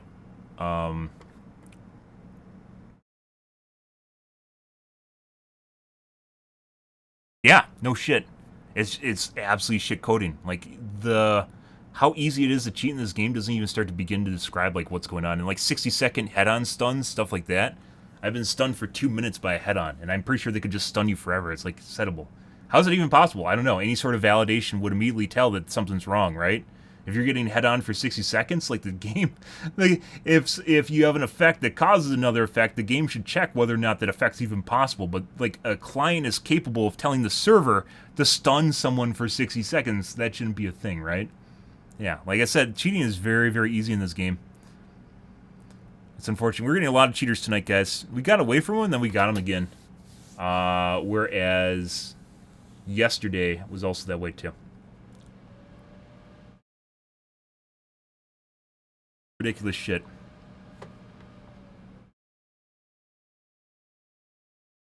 Yeah, like, it doesn't... How to kill it, like verification for, like, head-on stun is one thing, but the fact that you can have 2 killers in a game... What? What? How is that even possible? Yeah. And you can have all the perks in the game, too. We had a Claudette earlier that was running, she had we talked about that, it had an endurance effect out of nowhere, and then also teleported away. Yeah. Like, stuff that doesn't make sense.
I think we got another chi lobby, by the way.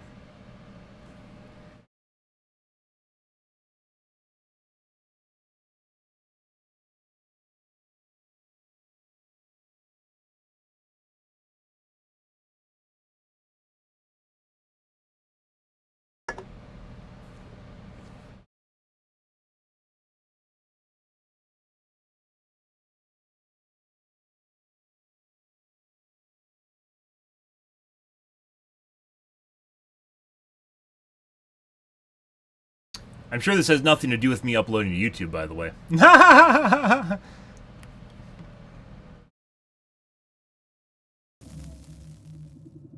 Yep.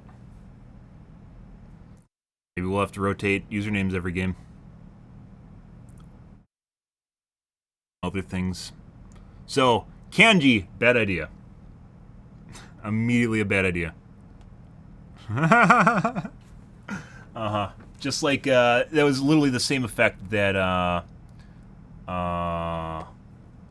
Jabeta builds had. clickbait builds. Which is kind of sad. Dodging cheaters involves pretending that you're a normal player in the first place, so they don't have an excuse to toggle on if they're just pretending to be normal as themselves. Even though I'm not cheating, apparently tunneling and camping is cheating, so.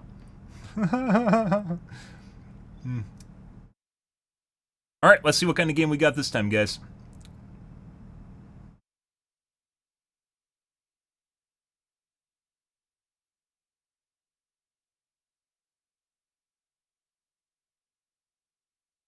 Yeah, validation, verification have been things in games for a long time. Apex for a while didn't have that. I don't know if you guys remember that Apex had a really bad time as far as cheating goes. I mean, there's still people cheating in it, but there's a time where people are speed hacking and flying and shit. That happened... Let's cam off too. Just, huh, that's kind of weird. We'll cam off to lower stress levels. There's a time at which, it was like a couple months after launch of the game, there's people like flying around and shit in the air. Guy above me. No, I'll leave that. No, it's...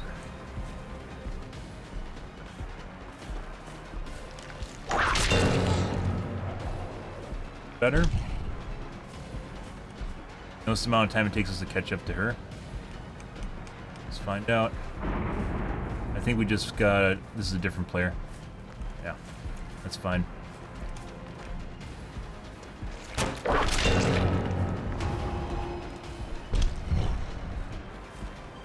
That upstairs or that downstairs door isn't such a big deal.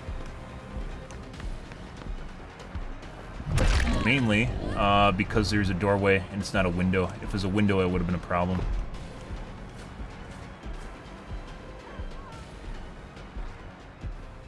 Yeah, like she's just trapped here. Ah, that's nice. I don't normally leave that door. Maybe we should, actually this might be a window here, isn't it? I can't check right now, though. Here goes this gen that's being worked on. Hey, buddy. Beautiful. If you didn't vault that, we wouldn't have been able to hit him.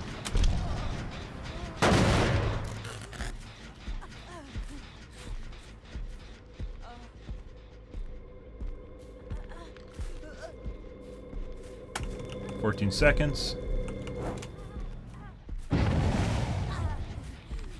Hey, buddy. Here. I got another one of those for you.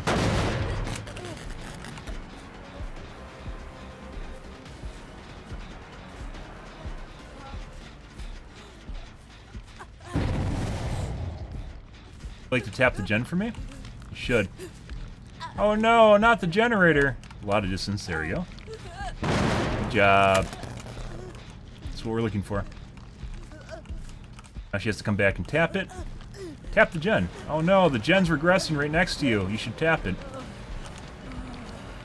Gotta be on me.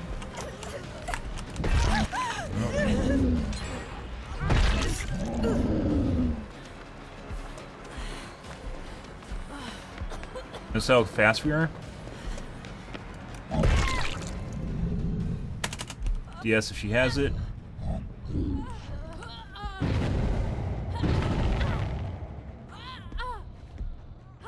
Buddy. Here, let me go over this one instead. It's actually a better spot because it's between both gens. Second most done gen is that gen right there that almost fully regressed. Okay.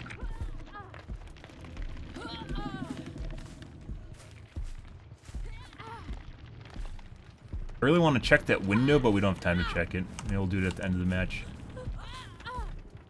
Notice a pretty big difference between our last game. What I was trying to point out, though, guys, inside the chapel was how fast it's sticking to her ass. She wasn't intentionally doing that, but I caught up to her, and I was literally just stuck to her because I moved 15% faster than her. I see the Steve, by the way. Someone might vault and lie. There's something to get to her. Find out.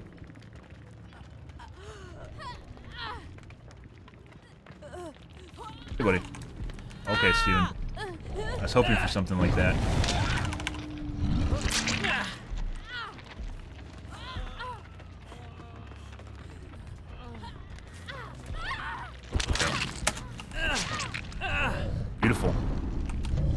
Once again, when they change their movement speed, it changes a lot.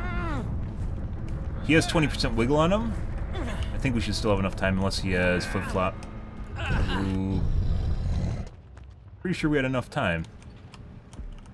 Oh, dead flip-flop. Yeah, so this window's actually here. That W key. He's running it the long way, though.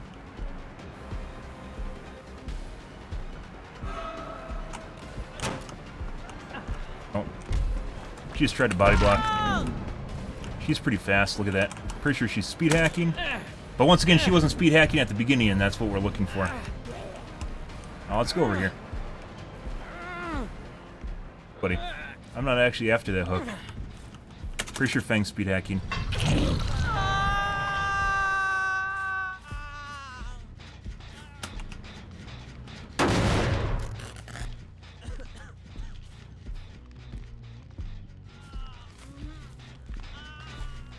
Might have been better going for that center hook.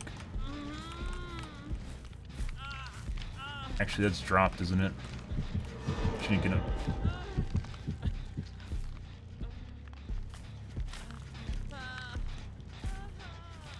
Don't care about that far gen, by the way. See, the gens in this game are actually making sense for how many people are in escorts with us. The Fang, as I mentioned, I'm pretty sure is cheating. For zombie tech. Via sound block.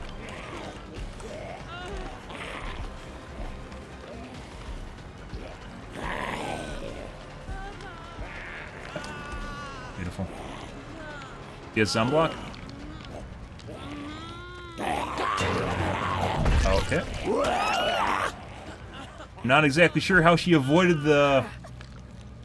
Not exactly sure how she avoided the pull there.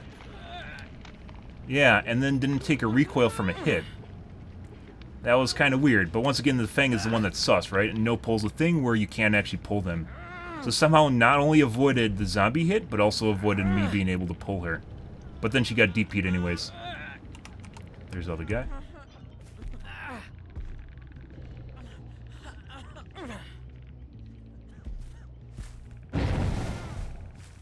I don't want Fang to unbreakable behind me. Fang crawled the comp corner, so pretty sure she doesn't have unbreakable.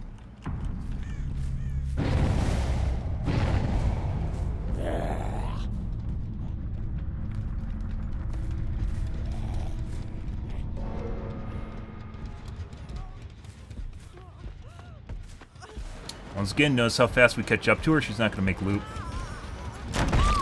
This is normal. This is normal speed, once again. The game we were just in. This is how I like pick out whether or not people are using speed hacks. So you can tell how long it takes you to catch up in a chase.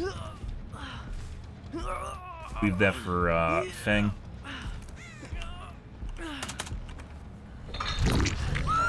Fang, as I mentioned, I'm pretty sure is cheating, but she started cheating later on after she realized I was hook camping and tunneling, because that's an excuse to cheat.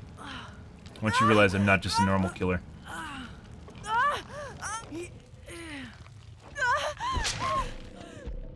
Which is what we want.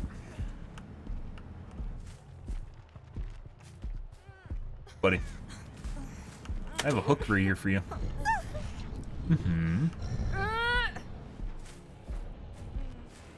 Now let's see if she 4%s the deliverance. Give her some tentacle licks too. Oh yeah. Pretty stark contrast between her last game and this game. Hey look, she 4%ed.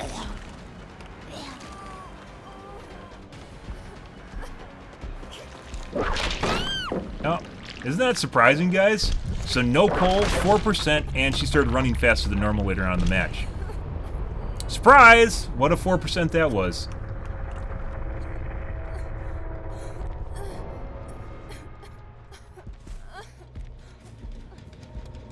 We know where she is, so it's fine, we can close it.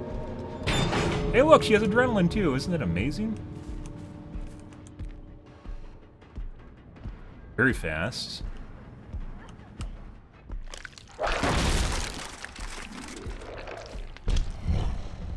Immediately double backed on the door because she knew I was there.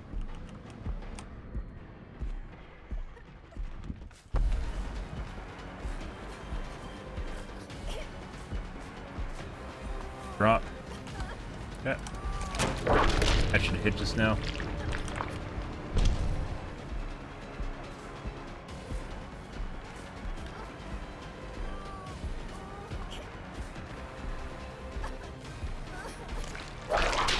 Hit.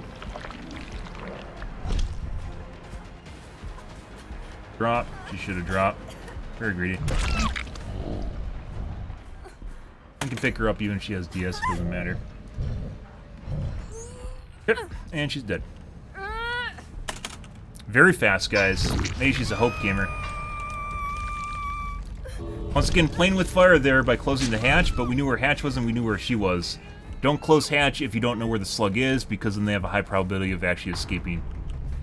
If they play doors right. If they understand how doors work, and you don't have line of sight on both of them. Found me? Good stuff. Mm-hmm.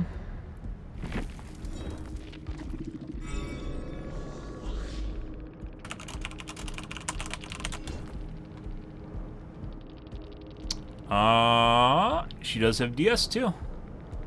Mm-hmm. Dead hard. Never actually saw. Did we? No.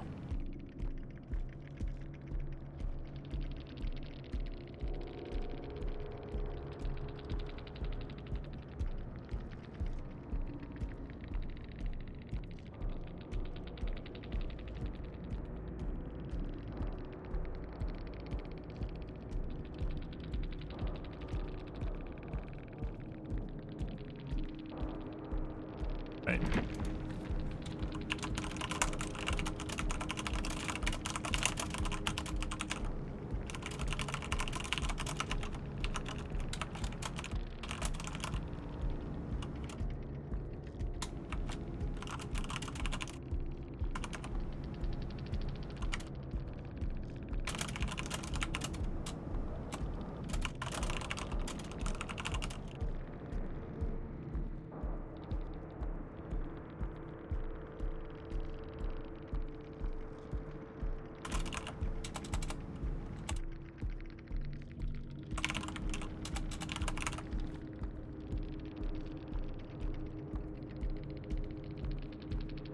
You had 3 things going on there that's sus as shit.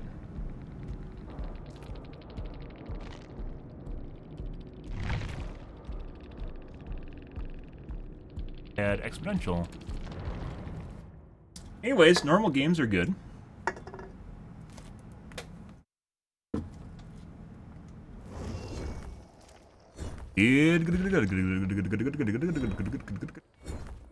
Like I said, if we're getting cheat games, guys, we might start rotating usernames every lobby. Sometimes this happens. Sometimes you run into a swath of cheating. Luckily, we haven't got any rage cheating. But I think that's because they haven't connected it with my actual stream. So, good. Alright, I gotta take a piss again. Be right back, guys.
Good.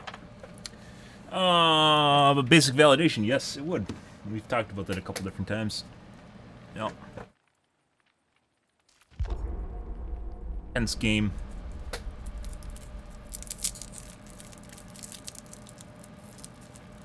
Haha, 60 seconds stun.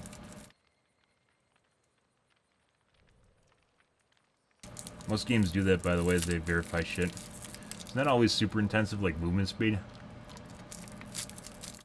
Game make sure that server makes sure that like people can't do shit that they aren't supposed to.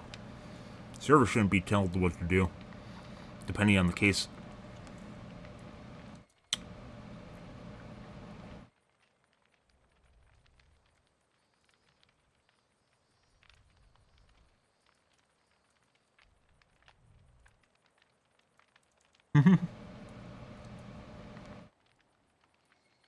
Well, hope you guys are having a wonderful Mondays.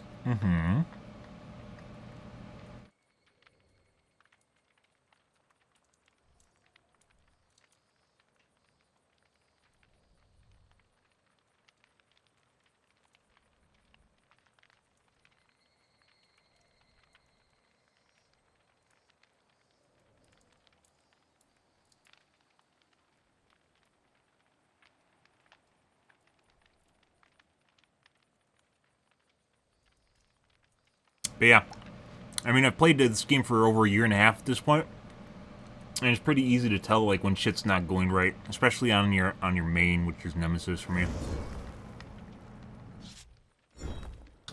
Mainly chases around certain obstacles.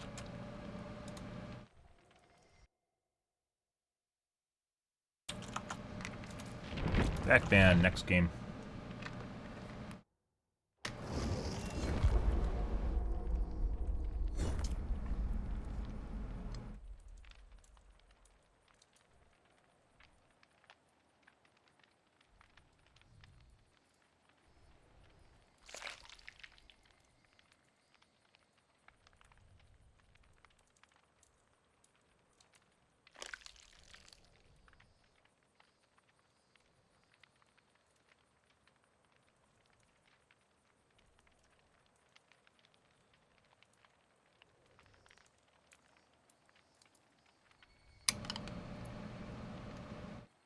It's Dead by Daylight for you.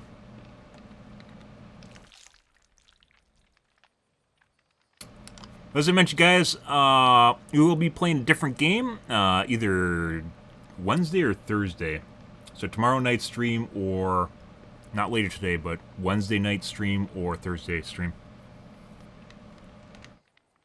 It's a secret, though. Single player game.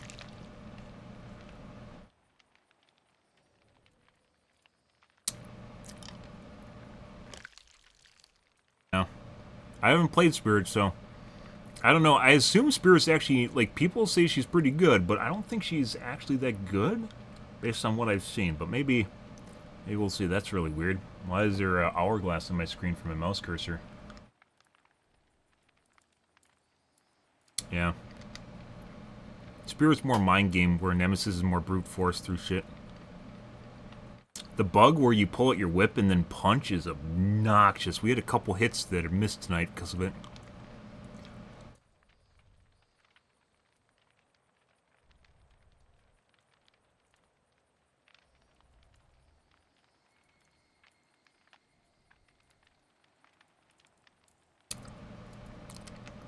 Yeah. But we had that fucking game, what was it, with the Dwight or Jonah? Remember that, the Purgation game? Where the Jonah was just fucking pre-dropping shit and, like, I couldn't fucking hit him. Really weird. Also thought Jonah was cheating, but putting that aside, I wasn't remotely good. Like, he couldn't fucking do loops. He just, like, sorta kinda loop, but not really, and then he'd drop a pallet. It's fucking weird. Very, very weird players tonight. Putting aside the, like, the direct cheating. Just weird shit.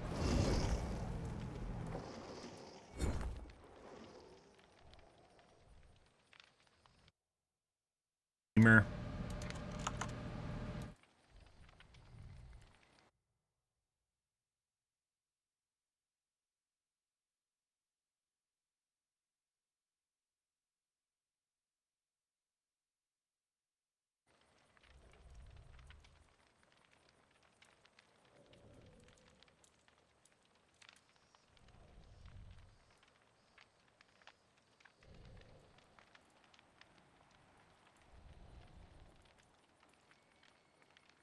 And TTV. Next game.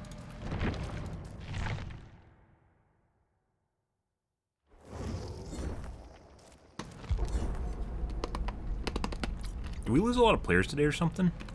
I think so. The last couple days in this game have been really weird.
Ah, perfect timing.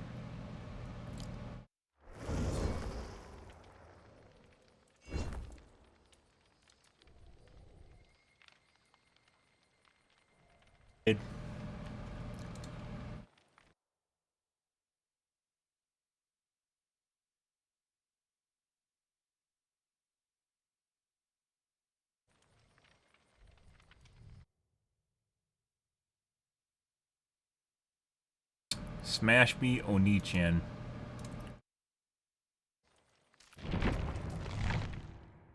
Grass names going on there. Next game.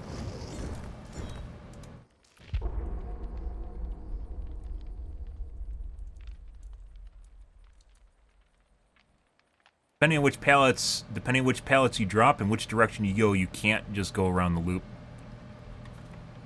You actually have to break the pallet.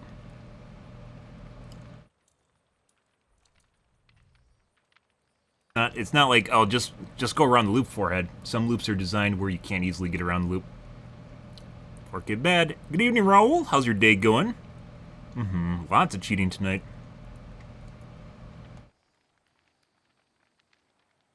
Okay. I have a lot of time on Nemesis. I understand that.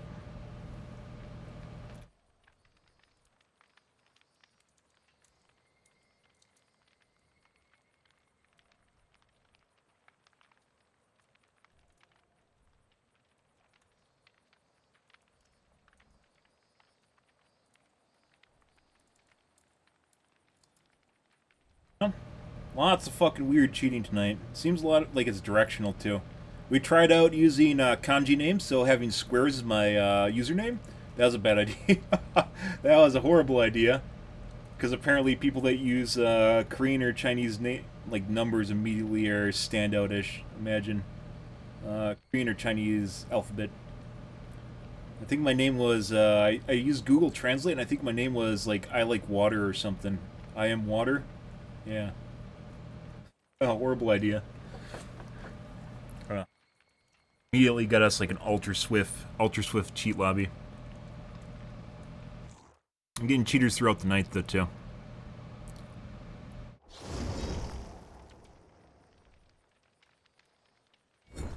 Some of it feels focused, and some of it just feels like just random shit that happens throughout the match.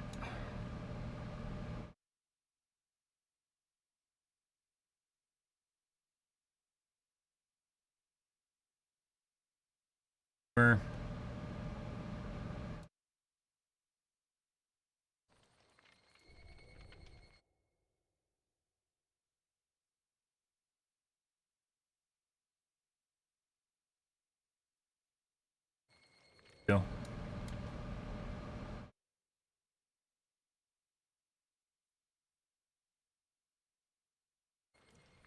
Go with it if it's another cheat lobby. Let's find out.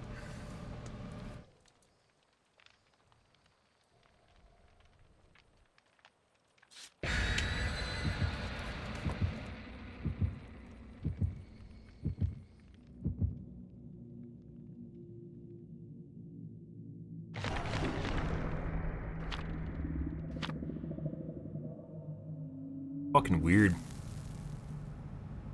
I wonder if maybe BHVR did change MMR, so like I'm more, we've talked about before about MMR changes. Like we're more stuck towards the top of the MMR bracket, so we're running into more cheaters because we're facing off against more players that are at the top end, which is going to include more cheaters, right? Maybe they changed MMR, like in the last week or so, when all the rage cheaters started popping up in everyone's stream. Meanwhile, Ots just gets idiots that run into him. Cool. I wish I got that every game. And then rage cheaters that can't figure out how to get off his shoulder or unhook themselves. What the fuck? It makes complete sense.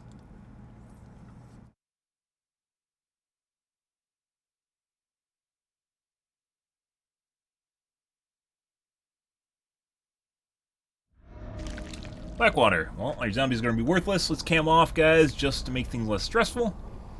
See what's going on here. Really like doing platform or main building first.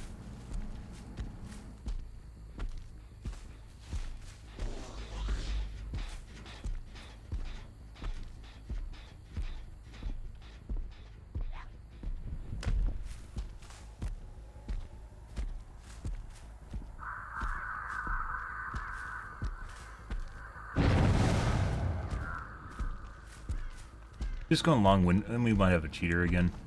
He's just going long window loop immediately. Yeah. He vaulted faster than normal just now.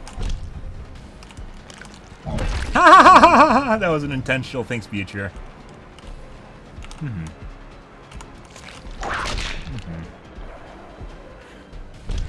Hey, buddy.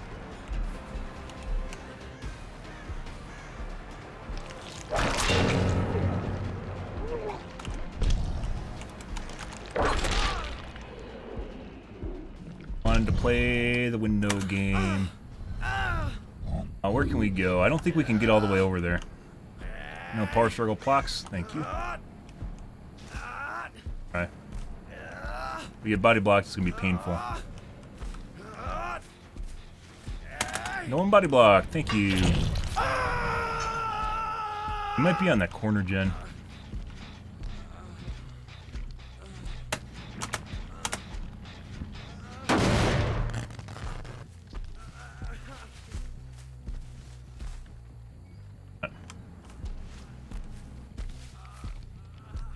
Expected them to be working or close to the gen over here. I guess they're back on platform.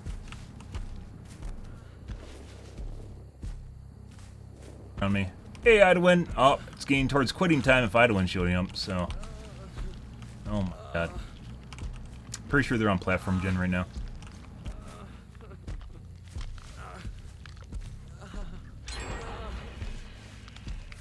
Like they're moving around as a three-man? Yeah.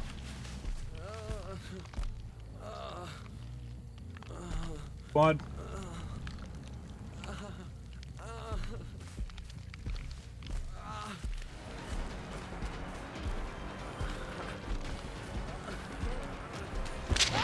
There we go. Thank you.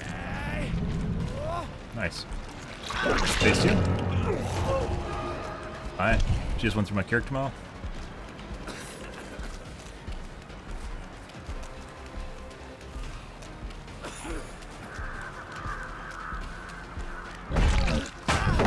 Thank you.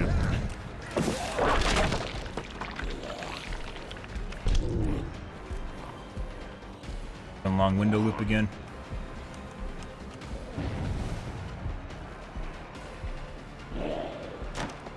Surprise, guys. Immediately called that out earlier. That's why he's up here earlier.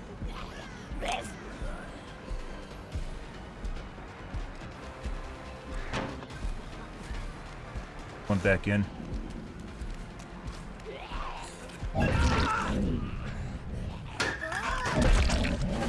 Aw, that's kind of weird. Why'd he do that? So the upstairs was completely fucked up because of the body blocking and the zombie. If no one was here, they probably actually would have had a better chance.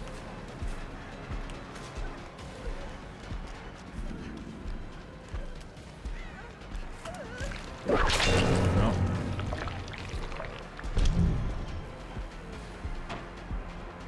wrong way, though.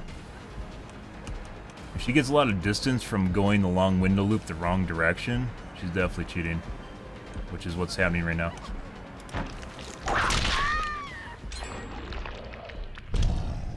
Corner gem locked again. Did I hit the Claudette? Which time? Bow?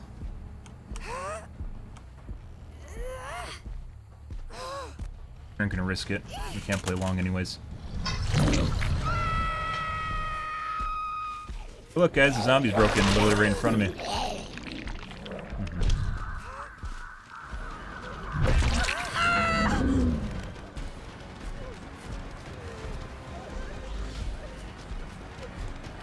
Drop.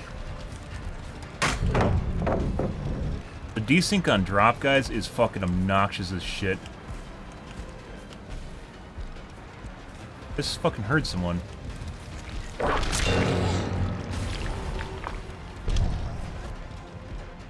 What's going on with their scratch marks tonight? Pre-drop. I don't know why she did that. Drop. No.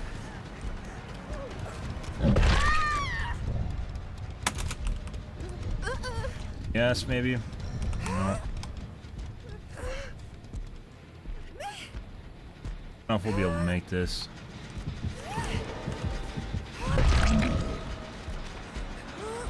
Yep. He's gonna finish it, but we're gonna down him. No, he didn't. Good. It's beautiful.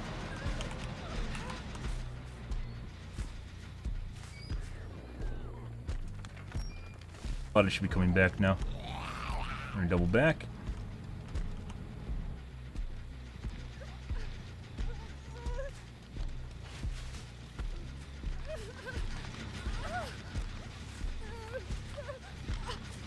Very sweaty lobby. This is a good regression, by the way. One of the problems with aggro zombies is what you've seen right there, where they zerg the same guy. That's alright. Wait for phase 2. She might be on a different gen right now, finishing it. Guy behind us.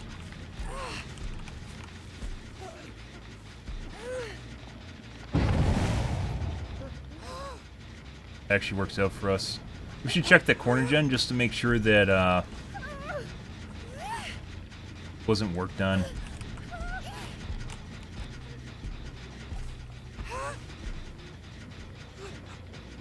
Where to die? Hey buddy. Good job. That's still regressing. Hey look guys, normal player. Doesn't have 16 seconds.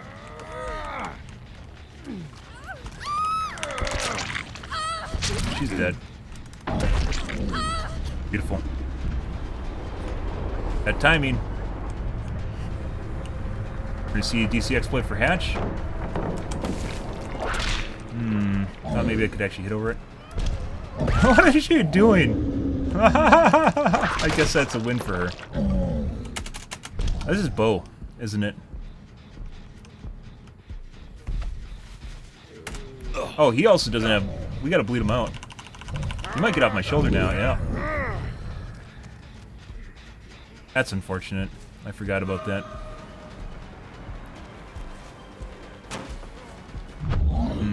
Misclick.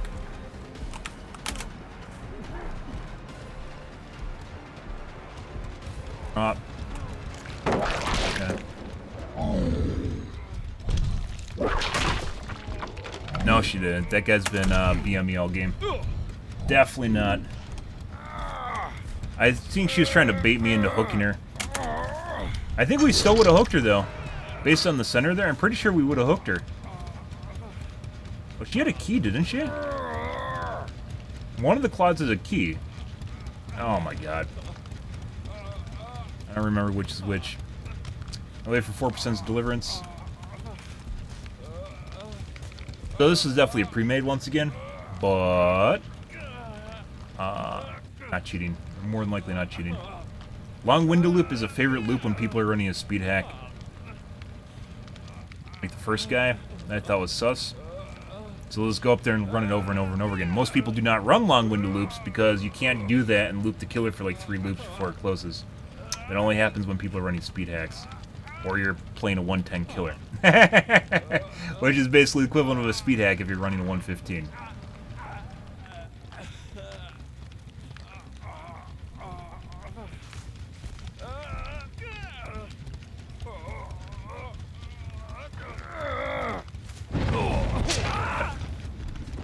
Well, we know where she was. She should crawl around if she wanted a chance to hatch, because we aren't going to pick her up because she has bow.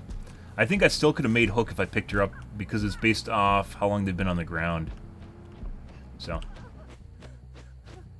We know where she is. Now we just bleed her out. The game on this map generally will spawn hatch downstairs in this building or main building, or sometimes in Kill Shack.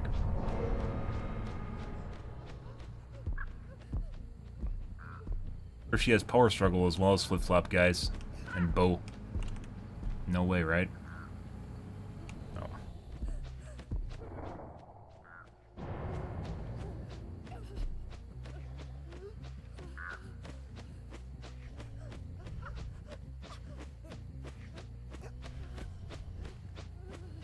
I'm not picking you up. You fucking pick up the live grenade. You pick up the live grenade. I don't want to pick up the live grenade.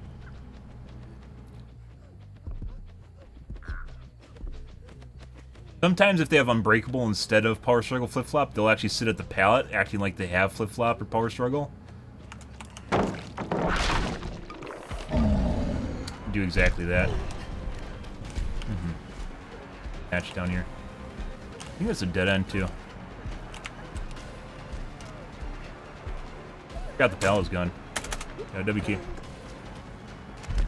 Oh. Just turned out to have Unbreakable, too. That's fucking weird. She should Unbreakable early. Once again, if people have cheats, they can... Nope. If people have cheats, guys, they literally can change what perks they have, so...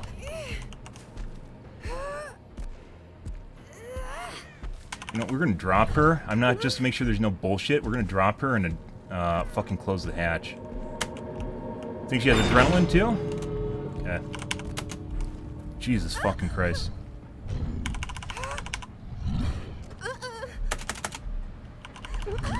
We can't make it to a hook after dropping her, so I'm not even gonna try.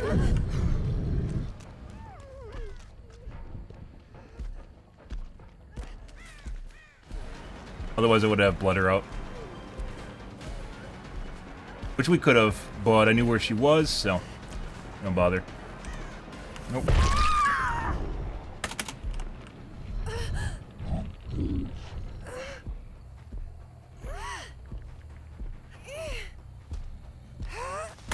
And dead.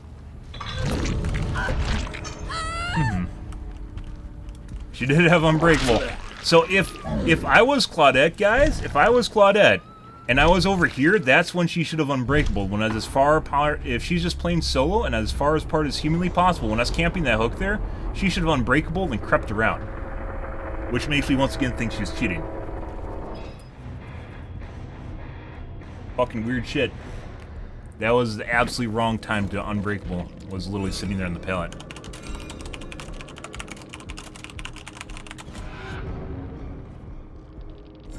Have Unbreak. Oh, she does Unbreakable. Fucking bad. Other Claudette was the one with the fake key that died on the hook. Oh.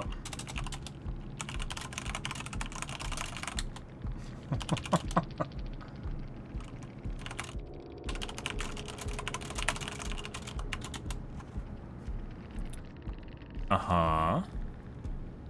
Lots of cheating tonight, though, guys.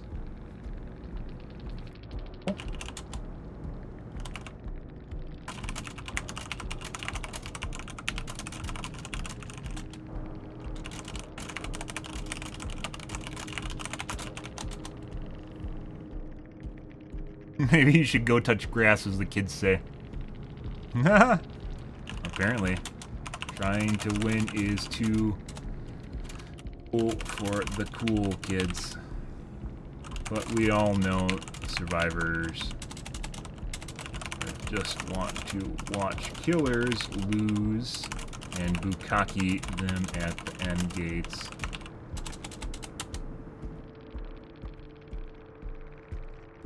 Bukkake apparently is censored. Spelling it wrong isn't censored though. Mm-hmm.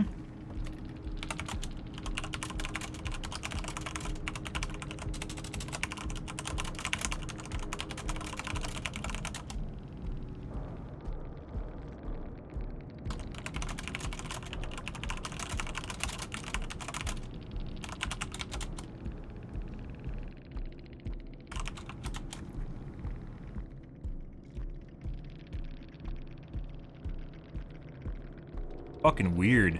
Yeah, 4K is cringe now. Did he leave? Yeah, I'm pretty sure this guy was cheating and he just swapped out his perks. He's gone. Yeah, there's no way. He didn't have power struggle. He did have unbreakable, he didn't have power struggle. Why would he have saved it? Or after I killed the Jeff. Like, we waited till he's fully dead. If he had it and he's trying to maximize basically his time to find Hatch, he should have popped it immediately after Jeff died. Right? And he didn't.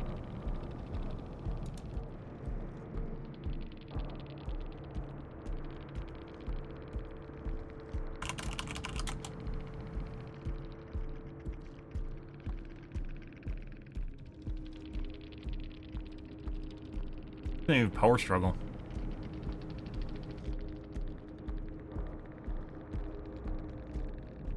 I am. I mean, like I mentioned before, guys, so I've been streaming this game for a year and a half at this point, and regularly 3K and 4K, and tonight we had like one 2K and then a 3K with cheater lobbies. I think it was a 2K. We definitely had a 1K. And that was with the cheater lobby. Ultra Swift cheater lobby that we had. That's when I had my kanji name. That was when I was using the kanji name. Was the 1K lobby with the Ultra Swift cheater lobby. Yeah, like, obviously the perk is here, right? But really weird why he waited until after the Jeff was dead to pop it. Not just after the Jeff was dead, but waited for me to come back to him before popping it.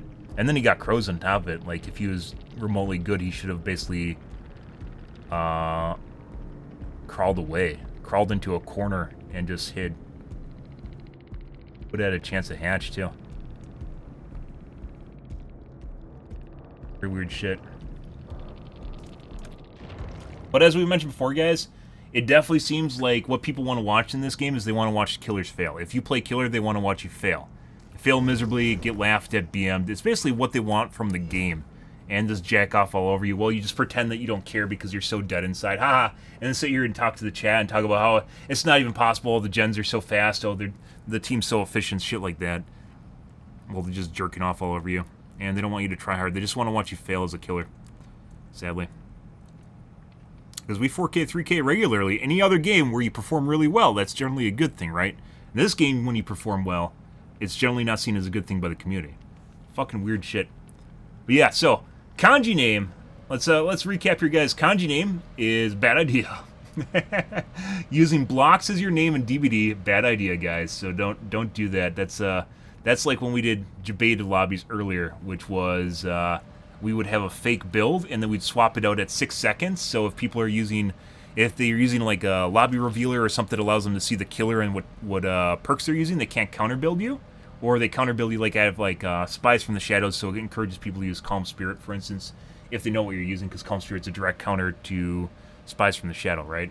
Not so much anymore, it has some more downsides, but people would generally use it. That was back last year when I found out people were counter. If a perk has easy counter build, you'll oftentimes find that counter build just appearing because people cheat a lot. But anyways, Calm Spirit is generally extremely rare. We had one tonight. Generally relatively extremely rare. But when we did the debated build, and I had like a build that they could counter build, when I'd swap my build at 6 seconds, we actually had people that were like seemingly more subtle cheaters. So I stopped doing that. Despite, like, my killers, for instance, having, like, I have one right here. Like, I just have, like, the most generic build that you can just play against, right? You can counter it. Like, with med kits and spies from the shadow. I know Lightborn, too, so they won't bring flashlights, right? And barbecue and chili, because I'm a good guy. And then we had the hook spread. We did see more people bringing the hook distance increasers when I was running this perk. Yeah. Marvin's, just everything everyone else is running. Just stupid shit. And then in 6 seconds, I'd swap to my actual build. And what we found is we actually ended up with more subtle cheaters. So if they're in a lobby, guys, they can see your Steam name, they can see your Steam profile, they can see everything before you launch the game. And then when you launch the game, like, it gives them an excuse to cheat, basically. It gives them a clue as to what kind of a player you are. And if you're running kanji characters and you have a name that they can't see or doesn't look quite right, then they're gonna go, oh, maybe I should, maybe we should toggle on in this lobby. This might be a sweat lobby because this guy is from NA and he's running, he has a Japanese name, right? So it might help people not find me, which is good. Like, they won't recognize me because they can't easily recognize me. But at the same time, it puts you in a different category where you're going to be more likely to be profiled by the other side if they're using a cheat. And also, this is like, this is kind of bullshit. It is one of the easiest cheats to find in this game is a lobby revealer. I'm not going to give you the exact name of it. It basically allows you to see the killer and see what perks he has and see his name and Steam profile and shit. It's one of the most basic cheats. You can find free ones of it. Not encouraging people to cheat, but just to be aware and visible of how easy it is to cheat in this game. So, yeah. Anyways, guys, we're going to end things here tonight, guys. Tomorrow will be Dead by Daylight. We are going to be playing a different game in either tomorrow or 2 days from now. I think it'll be good. It's basically like Hades with... It's a single-player game. It's like Hades, but not as good. Kind of like scuffed Hades with a little bit of The Sims built in, or... what's the fucking cute Animal Island game? Animal Crossing. Kind of like a mix of Animal Crossing and Hades. We'll see. Might be fun. Mainly I'm more interested in the Hades aspect of it, but basically involves some base building and sim stuff. So, it might be good. A debated chicken dinner. What the fuck is that? Yeah, it's not Animal Crossing, though.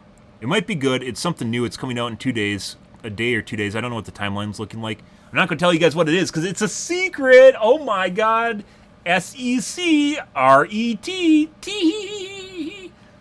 So you'll have to tune in and watch. I don't know if it'll be good.